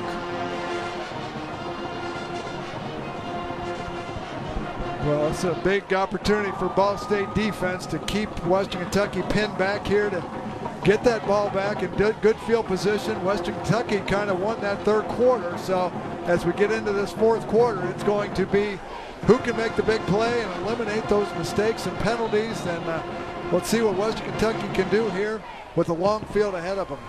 Well, they already know what Stephen Duncan can do at quarterback when he scrambles. Cardinals have 4 on the line of scrimmage defensively. Fortenberry in motion as the tight end. They'll give it to Samuel. And Samuel gets in that second line to defense. And a solid carry up near the 10-yard line on first down, and that is the end of the third quarter. Stick around, folks. It's a 1-point game. And that man, Stephen Duncan, has been the big difference for Western Kentucky, running and throwing a little toss.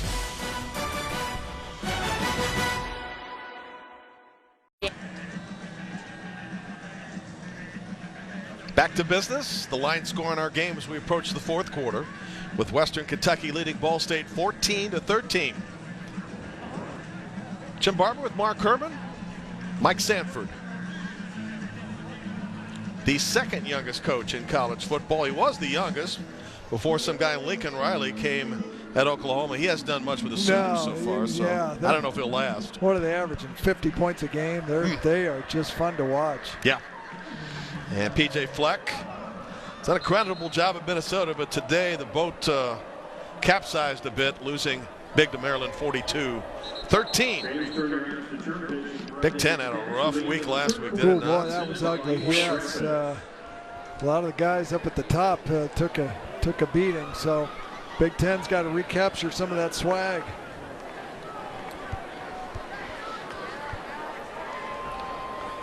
Western Kentucky, after a gain of 6, starts the fourth quarter on a 2nd and 4 in the direction of Stephen Duncan, replacing Davis Shanley, who was injured to start the third quarter on a simple pass, just a simple practice pass that he had with one of his teammates.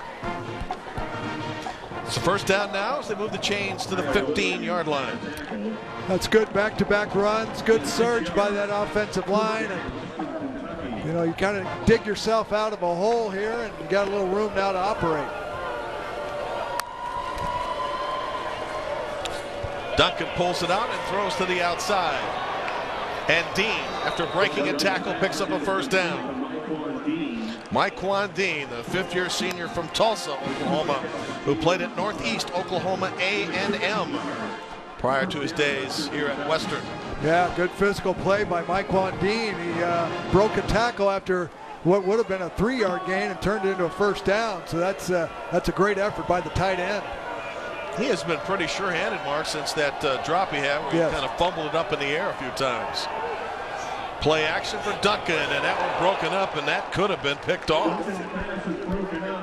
Stephen kind of held that football. I'm not sure why. If he turns it loose, Jernigan ran a nice route, but he kind of hesitated and enabled the secondary to converge on the football and knock that away. So good play there by Ball State. Antonio Phillips on the defense, getting a chance to play a little bit more today. Jeremiah Jackson didn't play the first half due to a targeting violation in a previous Cardinal game in Bloomington against Indiana. Running the jet sweep now to the near side. And the collision at the 30-yard line on the carry by Garland LaFrance. Yeah, never enabled LaFrance to turn it up as they strung the play out all the way. It looked like he may have had a chance to throttle it down and cut back, but really a well-played play there by the Cardinals secondary, and now bringing up a third and longer situation. Ray Wilborn got the pop on there for Ball State. Opening minutes, fourth quarter, 3rd and 8. Duncan off the low snap. Stepping up, he can run with the ball, but they've got him covered. So he's got to throw it. That time they made sure he did not escape the pocket. It's 4th down. Yeah, well-concerted effort defensively, pretty good pressure, and then even better coverage downfield. Duncan wasn't able to work his magic on that drive and had to throw it away, and now Western Kentucky has to punt it away. And Ball State out of this mark should get pretty good field position, although Alex Pinella has been getting off some solid punts so far, averaging 41 yards a kick and no return. Uh-oh. Interesting formation on 4th down. They're going to go for it. They are. And it's a 1st down. Wow. Number 40. Rex Henderson or Adam Krause? Looks like Adam Krause, the backup punter, called in to deliver the big play, and man, did he ever. Gutsy call here by Mike Sanford, just a direct snap to the up guy, and he was able to get the 1st down after that kind of crazy formation. And what a job here by Western Kentucky to keep possession. Check that, that's Henderson actually, who plays at the backup linebacker spot for the team, credited with the fake punt. Now Duncan set to go to work on man coverage, but he throws that one away. Might have been a cross-up between the receiver and the quarterback. Either way, Duncan was under significant pressure. Yeah, Christian Albright was coming off the edge, so wisely thrown away by Duncan. But boy, Western Kentucky playing to win. They pull out the trickery, and now a late flag. Somebody on the Western Kentucky sidelines motioning as to why, and apparently Duncan did not get out of the line of did not get out of the pocket. So that's a penalty and a loss of down. Looked like a late call. Yeah, there's some discussion there. Was he outside the tackle box? Was there a receiver in the area?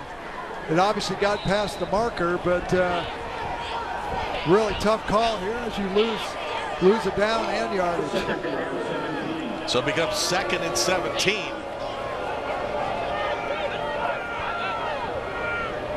Lucky Jackson in motion. They'll go with the inside handoff instead, and they'll get the penalty back, which will bring him now to a 3rd and 9 after the pickup of 8 by Josh Samuel. Samuel, LaFrance, both freshmen, and Appleberry, freshman as well.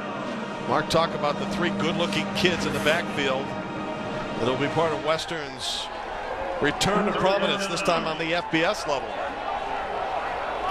Still need to pick up 9 to keep the drive going. Cardinals bringing pressure off the edge. They sort the corner blitz. Yeah, Josh Miller was thundering off that far side, and Duncan just got rid of the football, but he forced that ball to go high, and nice call up there by the defensive coordinator and staff, and just a great job of getting Western Kentucky off the field. Looks like the Toppers will punt. On this 4th down, Alex Pinella at his 30. A shorter kick than previous, and a fair catch at the Cardinal 30 by Lacanaria. 12 minutes to go in the game. Cardinals need a score to regain the lead. Conference USA and the MAC square off in at least one bowl game annually. That's the Bahamas Bowl. Mark, they got to go a long way to top the Bahamas Bowl of recent memory between Western Kentucky And Central Michigan, no lead is safe in this game. It was 49-14, and then the Chips got started with five fourth quarter touchdowns. 34 unanswered. They made it a thrilling finish. Wow. And of course, the play at the end of the game that involved 5 different players: Cooper Rush, Jesse Kroll, Deion Butler, Courtney Williams, and Titus Davis, that led to a touchdown. Then they went for 2, failed, and Jeff Brom had the victory by a point. So no lead is safe even when you're up by 35. What a game. Wow. One of the many ESPN games of recent memory. And the Bahamas Bowl, as you take a look at some of the winners, has included a couple of high-scoring events. Cardinal football, down a point. Neal, the throw, looking for Riley Miller, who's got the first down, and then some. Neal's pass completes to Riley Miller. Riley Miller's been a favorite target. That's good for 16, and now into Topper territory. Yeah, Riley Miller very good on the crossing routes. Once again, ability of Riley Neal to step up in the pocket, find a clean throwing lane, and Riley Miller delivers once again. Now in the hands of Malik Dunner. Penalty flag on the play as game clock stops with 11:06 left in the 4th. Holding. Offense. Number 88. 10-yard penalty. Remains first down. Well, that's the 3rd time that Nolan Gibbons' name has been called today. Yeah, gosh, it's what a nightmare game for Nolan. And boy, you're trying hard out there, and you know you grab, and sometimes your hand gets outside the framework, and it just seems like the officials are picking on him. But you know, it's within the vision of the rules, and you got to make that call. Well, this is familiar territory. 1st and 20.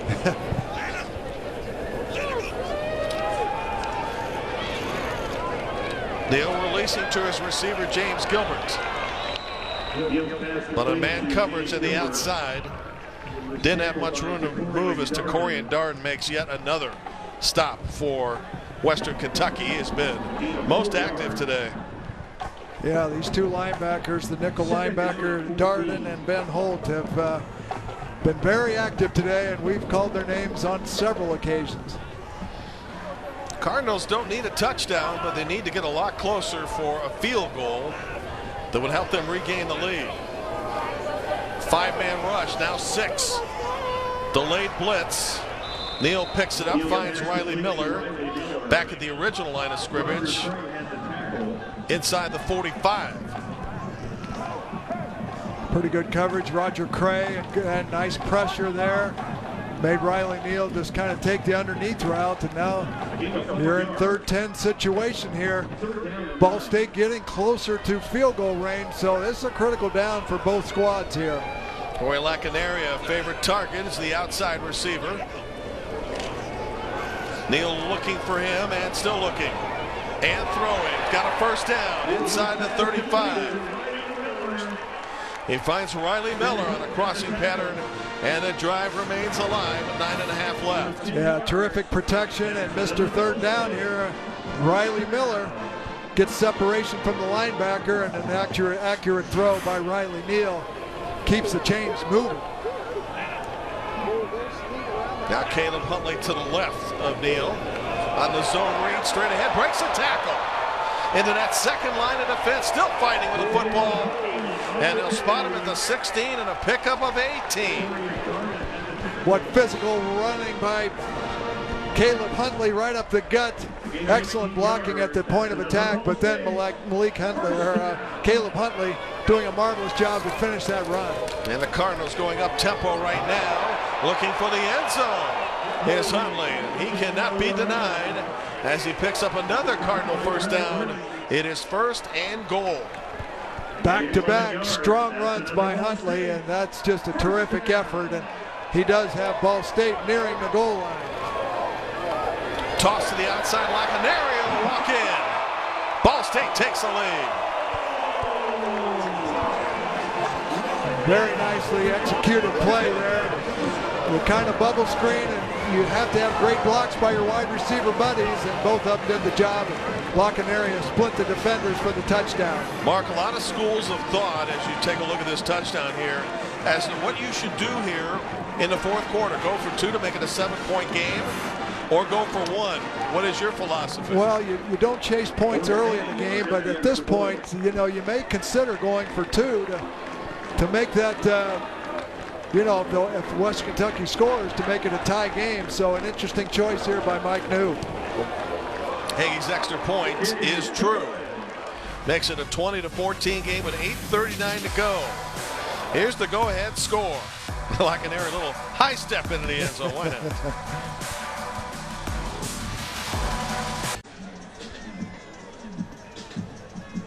Cardinals have regained the lead. Riley Neal now goes into history, passing up his coach for all-time career yards here with the Cardinals. He's now into the 3 spot, bettering Mike New, started Ball State in the early 90s by a total 10 yards. But even more interesting and curious, Mark, is his decision not to go for 2 to make it a 7-point game where a touchdown extra point could beat him. Yeah, you and I were talking in the break there that, you know, whether it's 20 or 19, you're still going to get beat by a touchdown. But if you go for 2 and get it, you know, it's a tie game and you force them to go for 2 if they want to do that. But, yeah, an interesting decision by Mike New. Fair catch being called for.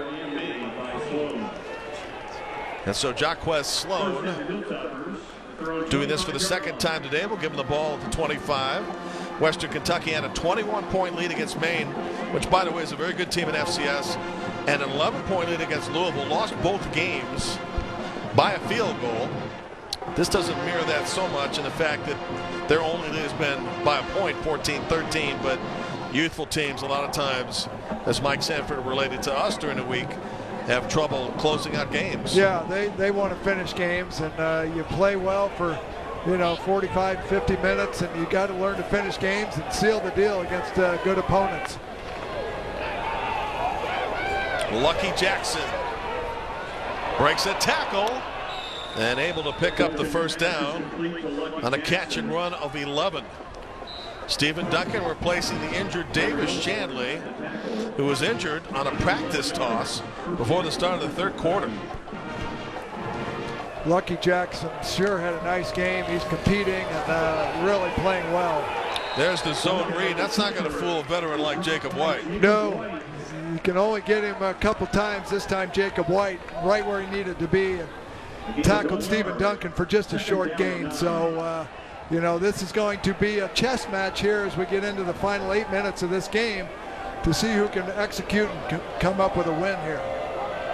Western has, Mark, all 3 timeouts remaining, trying to get their first win of the year.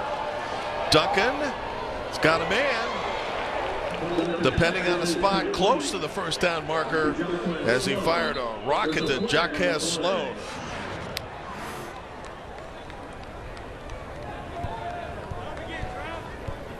Another penalty on the play here.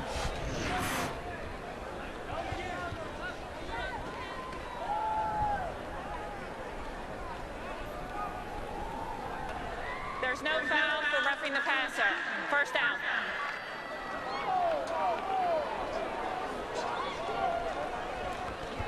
Yes, just an excellent throw by Duncan. Nice job of standing in there and really delivered a heck of a ball there, and a nice route by Jaquez Sloan to get the first down. And the spot is at the 44. 56 yards away from a tie. Sloan, the outside receiver. And a running play is good for just a yard. And Duncan quickly back to the line of scrimmage.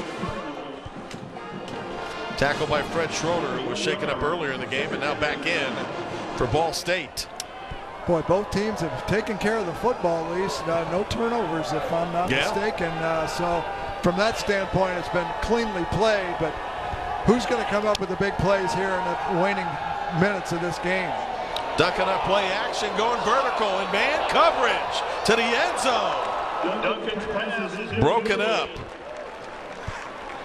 Bryce Cosby Had a terrific freshman year, matched up man-to-man on Jaquez Sloan. That's just Duncan saying, I like my guy better than yours, but Ball State defender did a great job of staying with it, finding the ball, and knocking that football away. Cosby during camp told of a funny story. We had a chance to pick off a Riley Neal pass. Said it was a really just a gift, and he dropped it. And he said he was reminded about it the remaining part of the scrimmage, to the point where they told him, hey, you left your hands in the training room. Defended well there. Now a first down toss is good to the 43-yard line, and that'll be enough to continue to drive, and it's Sloan once again stepping up big. And there was another penalty flag back at the 40. Personal foul, roughing the passer with targeting. Defense, number 35. The play is under further review. Well, this has major implications now for Ball State. That's on James Jeanette. They lost a player on targeting last week. We know it's going to be 15 yards. Now the question is, did he leave with a helmet? Toward the helmet. It was close. He got him in with the chin with that crown of the helmet. So this will be a difficult call here with targeting called on the field. So we'll see what the replay officials decide here. This could be a critical play here. Jim Thomas is the replay official representing the Mid-American Conference. Dennis Jackson, the communicator. It's the first time we take a peek at previous action, and it couldn't be more significant, Mark. Yes, as we get a good look here, Stephen Duncan standing in there, and defender leading with that headgear. Certainly a quick flag by the official. And here are the ramifications. That the play stands as 15 yards, and Jeanette is gone for this game and the first half of the next game.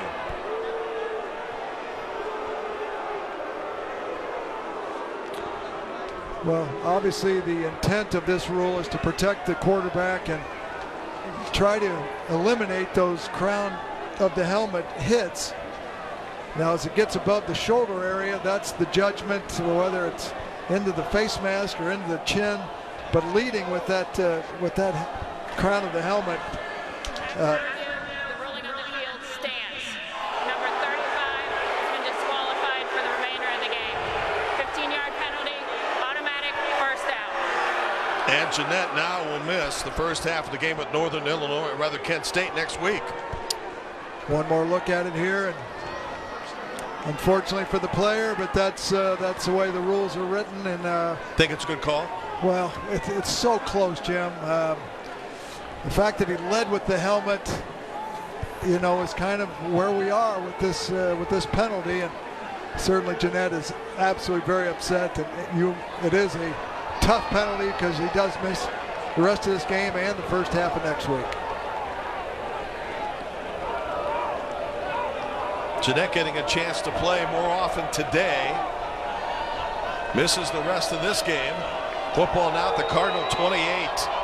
This crowd now fired up on the Cardinal sidelines as we get down to some drama. Ball State showing blitz.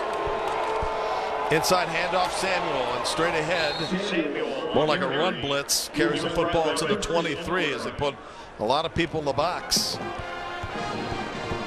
Well, if you're Western Kentucky, you want to just keep milking clock, keep moving the football, and you hope you can get into the end zone with under 2 minutes to play or so. Duncan to Jernigan, good open field tackle on the near side of the field made by 21 Antonio Phillips. So in a game like this with 6 to go, let's say you don't make it on third down.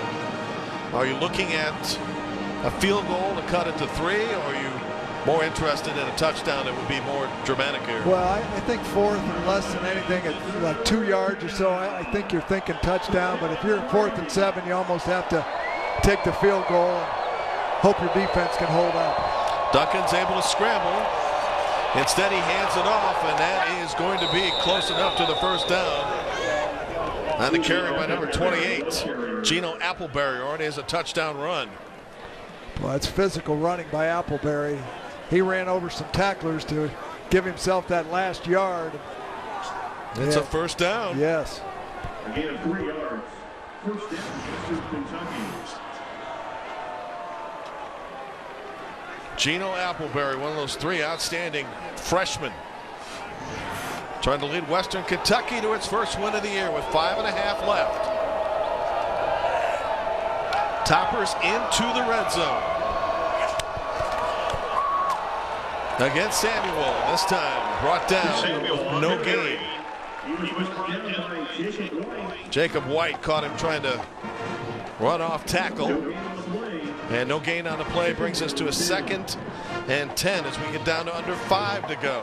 Good job staying at home by Jacob White.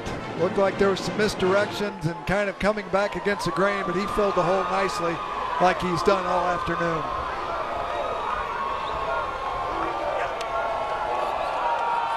Duncan looking to throw. It's got a man wide open. Duncan's pass. Touchdown. Western Kentucky touchdown. Myquan Dean. Myquan Dean with reception. Dropped one earlier in the game, hasn't dropped one since. Myquan Dean with the wheel route, and that's a well-designed play. And Stephen Duncan puts it right on him, and a very nice acrobatic catch. And he took the hit, but held on and got the feet down, 1 foot down. Myquan Dean coming alive here in the 4th quarter. Ryan Nuss for the extra point. Mike Newell elected to go for 1, not 2, on a previous Ball State drive, and Western Kentucky, as a result of that, now has a 1-point lead. Just a great drive here by the Hilltoppers. Stephen Duncan standing in there, making plays with his legs, making plays with his arms. Western Kentucky up by 1.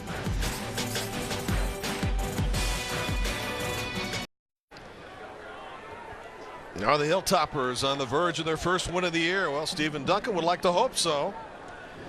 As a backup quarterback, led another scoring drive. Former Hilltoppers in the NFL include Jack Doyle, the Colts, who are playing the Eagles tomorrow, even though Jack will not be available. George Fant, offensive tackle, the Seahawks. Tyler Higbee with the 2-0 Rams, and Tyrwan Taylor with the Tennessee Titans. Cardinals could use a big return, but we'll start from around their own 25-yard line. By the way, Jack Doyle gave a little talk to the team, Western Kentucky, prior to their venture into Muncie. So they hang on and win. They might want to bring him back. Yes, Jack Doyle, a great alum, and had a Pro Bowl year last year after being signed as a free agent. And he just kind of epitomizes the work ethic and the perseverance. And I'm sure he had a great message for this team. And you're right, Jim. He may be put on retainer here sure. if they win. 4.5 to go. All 3 timeouts remain for the Cardinals. Play action for Riley Neal, who's in trouble, and he's just got to dump it. Boy, I thought he may have had Lacanaria to the post, but once again, and this has happened in the past, that Riley Neal will kind of flush out of the pocket. It's outside of the tackle box.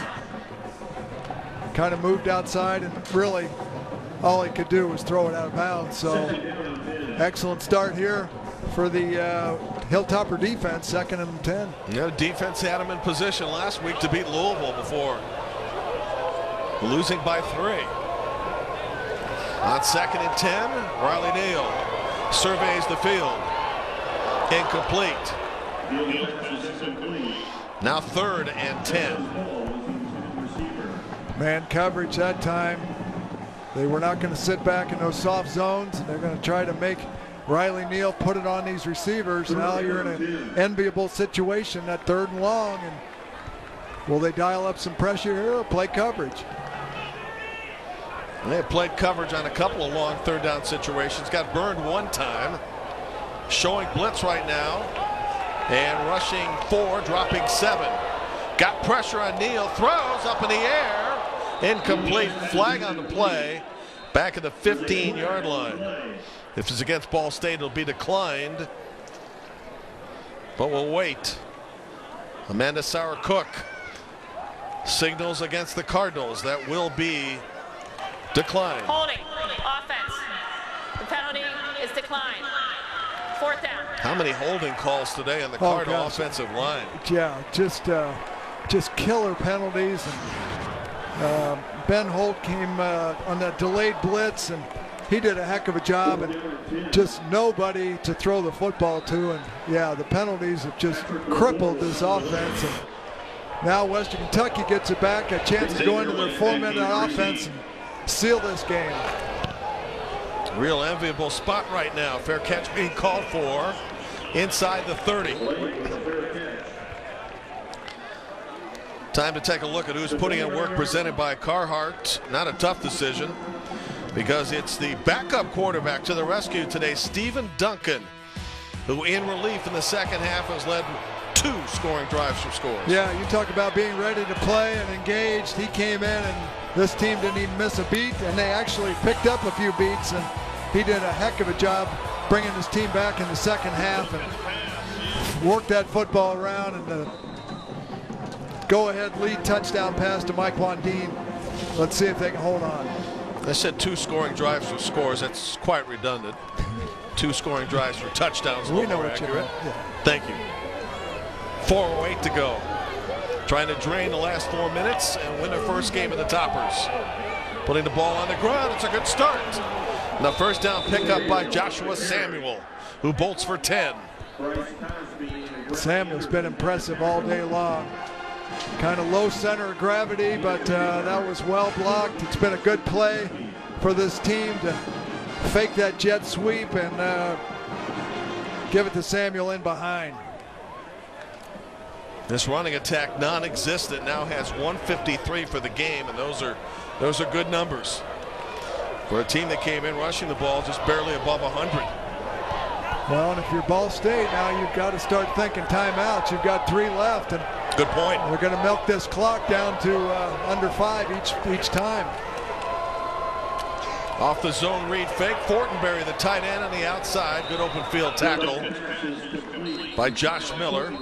And the Cardinals will use one of their 3 timeouts. Unlike the NFL game, and you probably think it's not necessary to say, but people go back and forth between the 2 games. No 2-minute warning, which would allow Ball State another timeout in the college game.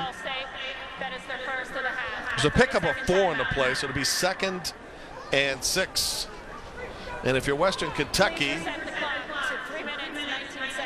do you go conservative here or try to salt it away? Well, I like that run-pass option right there. I think that's a good choice. And Stephen Duncan is making excellent decisions, and he's been accurate with the football. And most importantly, they stayed in bounds. Therefore, you're making Ball State use those timeouts. And if you can somehow squeeze a first down out of this, you can salt this game away. So these are, I'm thinking run here again, and then 3rd down, you may have to put it in Stephen Duncan's hands to make that decision. Mike Sanford Jr. 3:19 away. 2nd and 6. A lot of Cardinals in the box right now defensively. Back to the running game and into the Ball State secondary. Down to the 38-yard line, and right now Western Kentucky can smell it. Joshua Samuel blasted through the front line of defense for Ball State. Yeah, well blocked at the point of attack. This young offensive line is coming of age this afternoon, and Joshua Samuel is taking advantage of every crease and just gashing this team into the secondary. Ball State has only 2 opportunities to stop the clock now, as Western Kentucky will drain the play clock. Front line of Parker Howell, Tyler Witt, Seth Jost, the center, Jordan Meredith, and Miles Pate. Back to Samuel. Tries to cut to the outside. Brett Schroeder helped bring him down. Penalty flag on the play will stop the clock. That may help Ball State, pending, of course, where the call is addressed.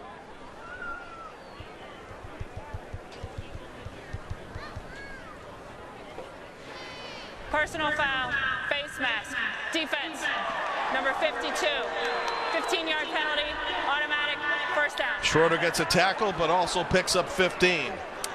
Boy, the penalties have been the story of this game, Jim. The second half, Ball State is continually putting themselves in these just tough positions, offensively and defensively, and now Western Kentucky.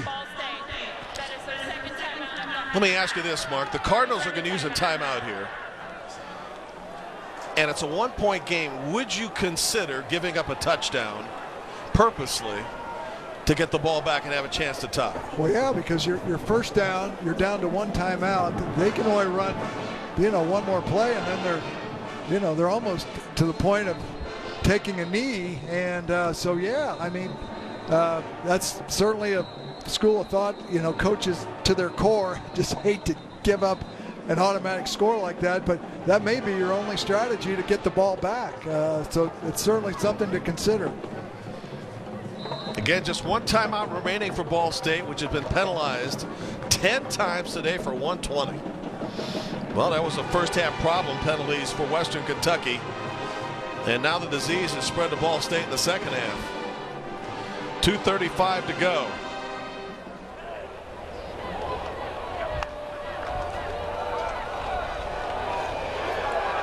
Samuel. Well, now with 2:28 to go, deliberately giving up a touchdown so close to the end zone might be more of a viable option, because allowing clock here and the idea of forcing a fumble is not likely to happen. Well, you're going to be snapping it inside 2 minutes. You run a play here, and if Ball State takes that timeout, I don't think they're going to let him score here, but that's the decision. Give to Samuel. And Ball State's going to play it straight up, use its final timeout with 1:47 to go.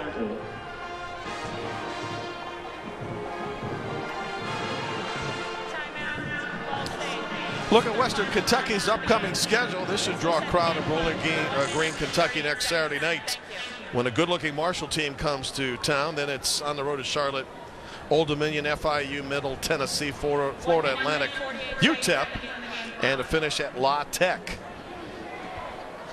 Now, if you're Western Kentucky, the last thing you want to do is to put the ball on the ground. So, are you in position right now to take a knee?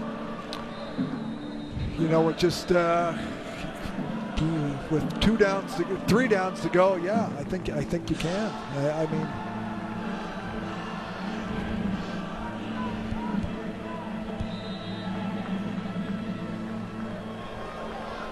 let's see if they line up in a V formation here. It doesn't appear to be that way. Samuel running back, Duncan the quarterback. Give to Samuel. And I think on that play, I would let him score. Yeah. And you're right. It's against everything a coach believes in. But the fact is, you would have gotten the ball back with 90 seconds. Yeah, now you tell your team, we don't want to score here. We can run this thing out, and we're down to a 3rd down. We're going to get this thing down to, about a minute to go. Run this play, and then you can take it down to about 20 seconds, call a timeout, and then kick the field goal. Play clock at 10. It's a 3rd down and 3.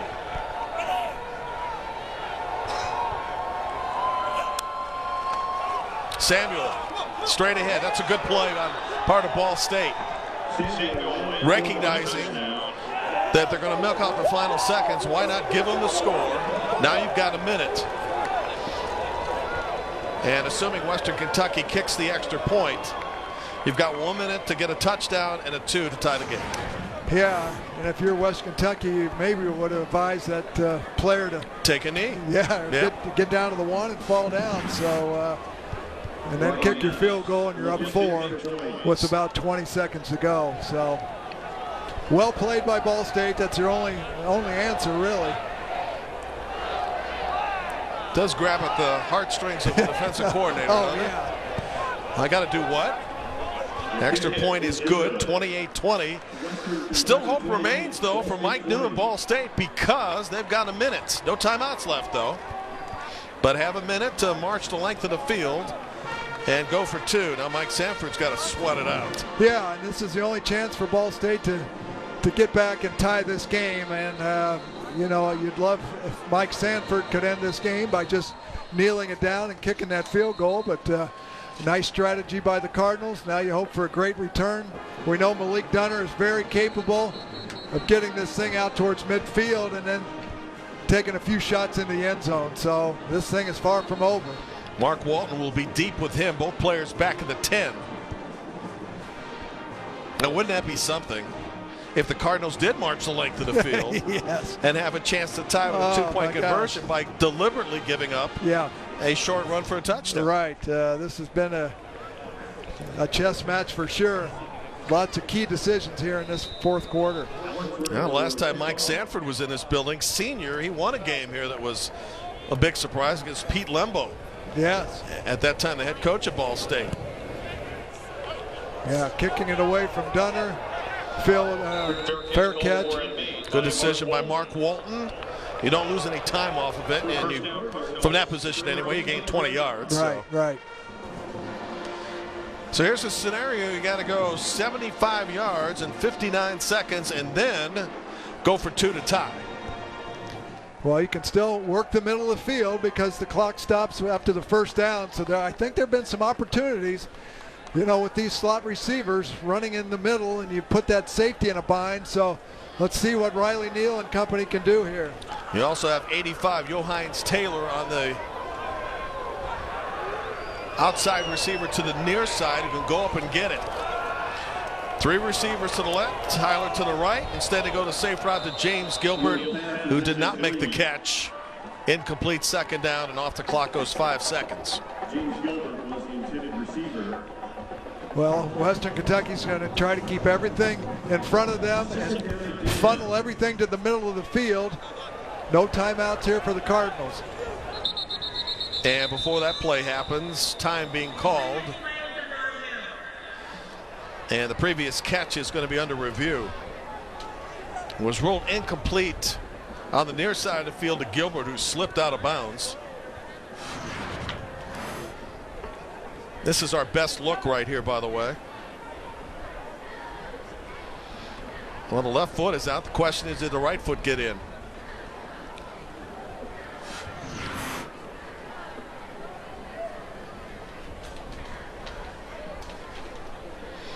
The Mid-American Conference has a replay system kind of in conjunction with the Big Ten.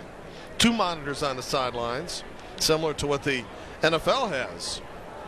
And the Big Ten and the MAC, the only conferences utilizing this type of program where the referee can view video while in conversation with the replay official. Cuts down on time. Get one more look at it here. Yeah, just hard to see if that right foot was able to click down.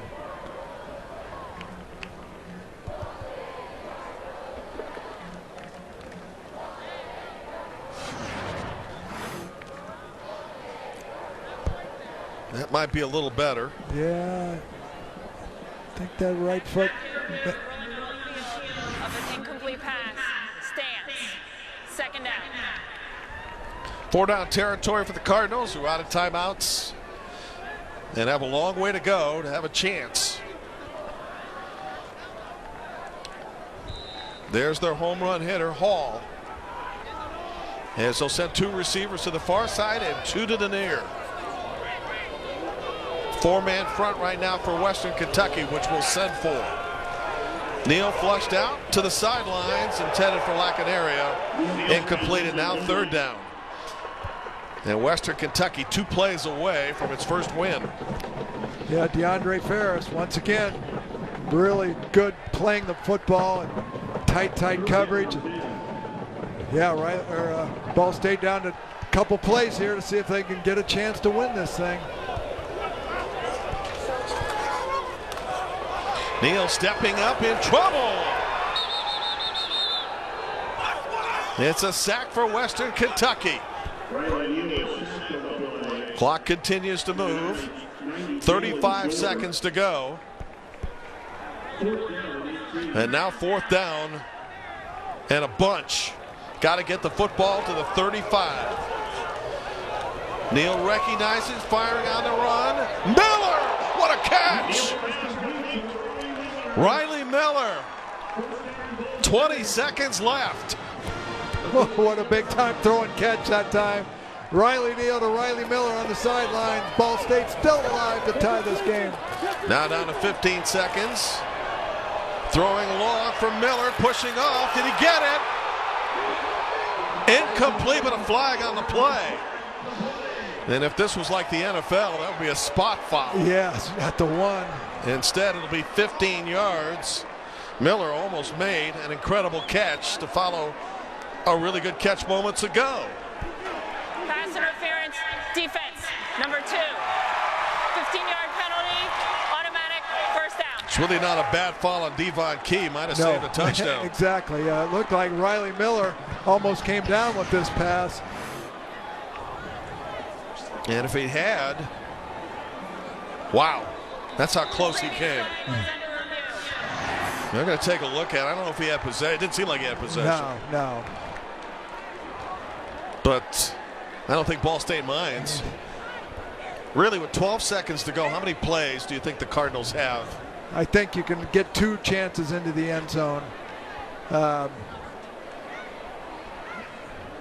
As Ball State's at the 33, you've got to give those receivers time to get down in that area. As we get another look at Riley Miller, and that ball's coming out.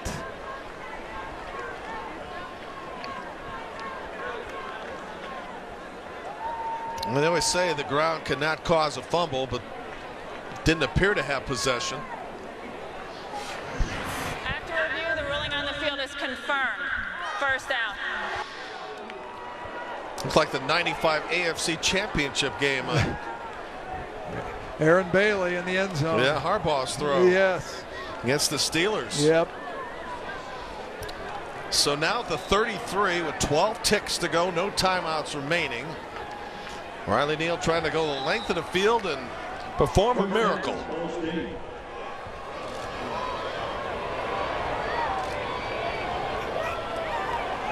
Here comes the blitz off the edge. Neal picks it up. Headed to Miller.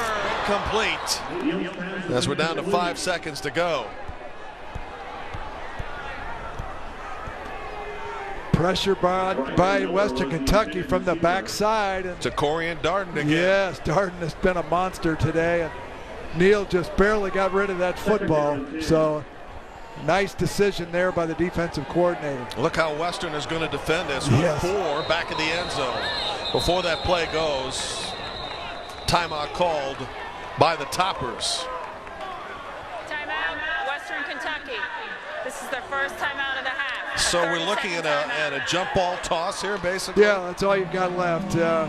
Just flood it and hope to get a deflection and somehow a miracle play here at the end. If you get a penalty, a defensive penalty, that means that Ball State will still have another play, even if time elapses. Offensive penalty would end the game if the Cardinals were unsuccessful here. Well, what an entertaining fourth quarter. Boy, this has been tremendous action here to end this football game. Both teams just doing everything they can to win the football game. There's your defense right now, at least before the timeout and now. That's exactly how they'll defend this play again with 4 back in the end zone. It's like a kickoff return team with a couple additional players. Maybe the last play of the game for Riley Neal. Needing a touchdown.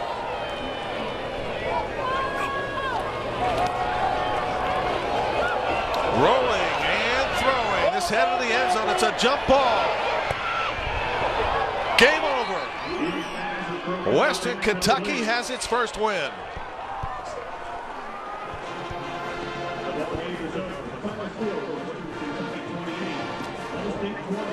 Schumann Stadium is quite a place for Sanford and Son, isn't it?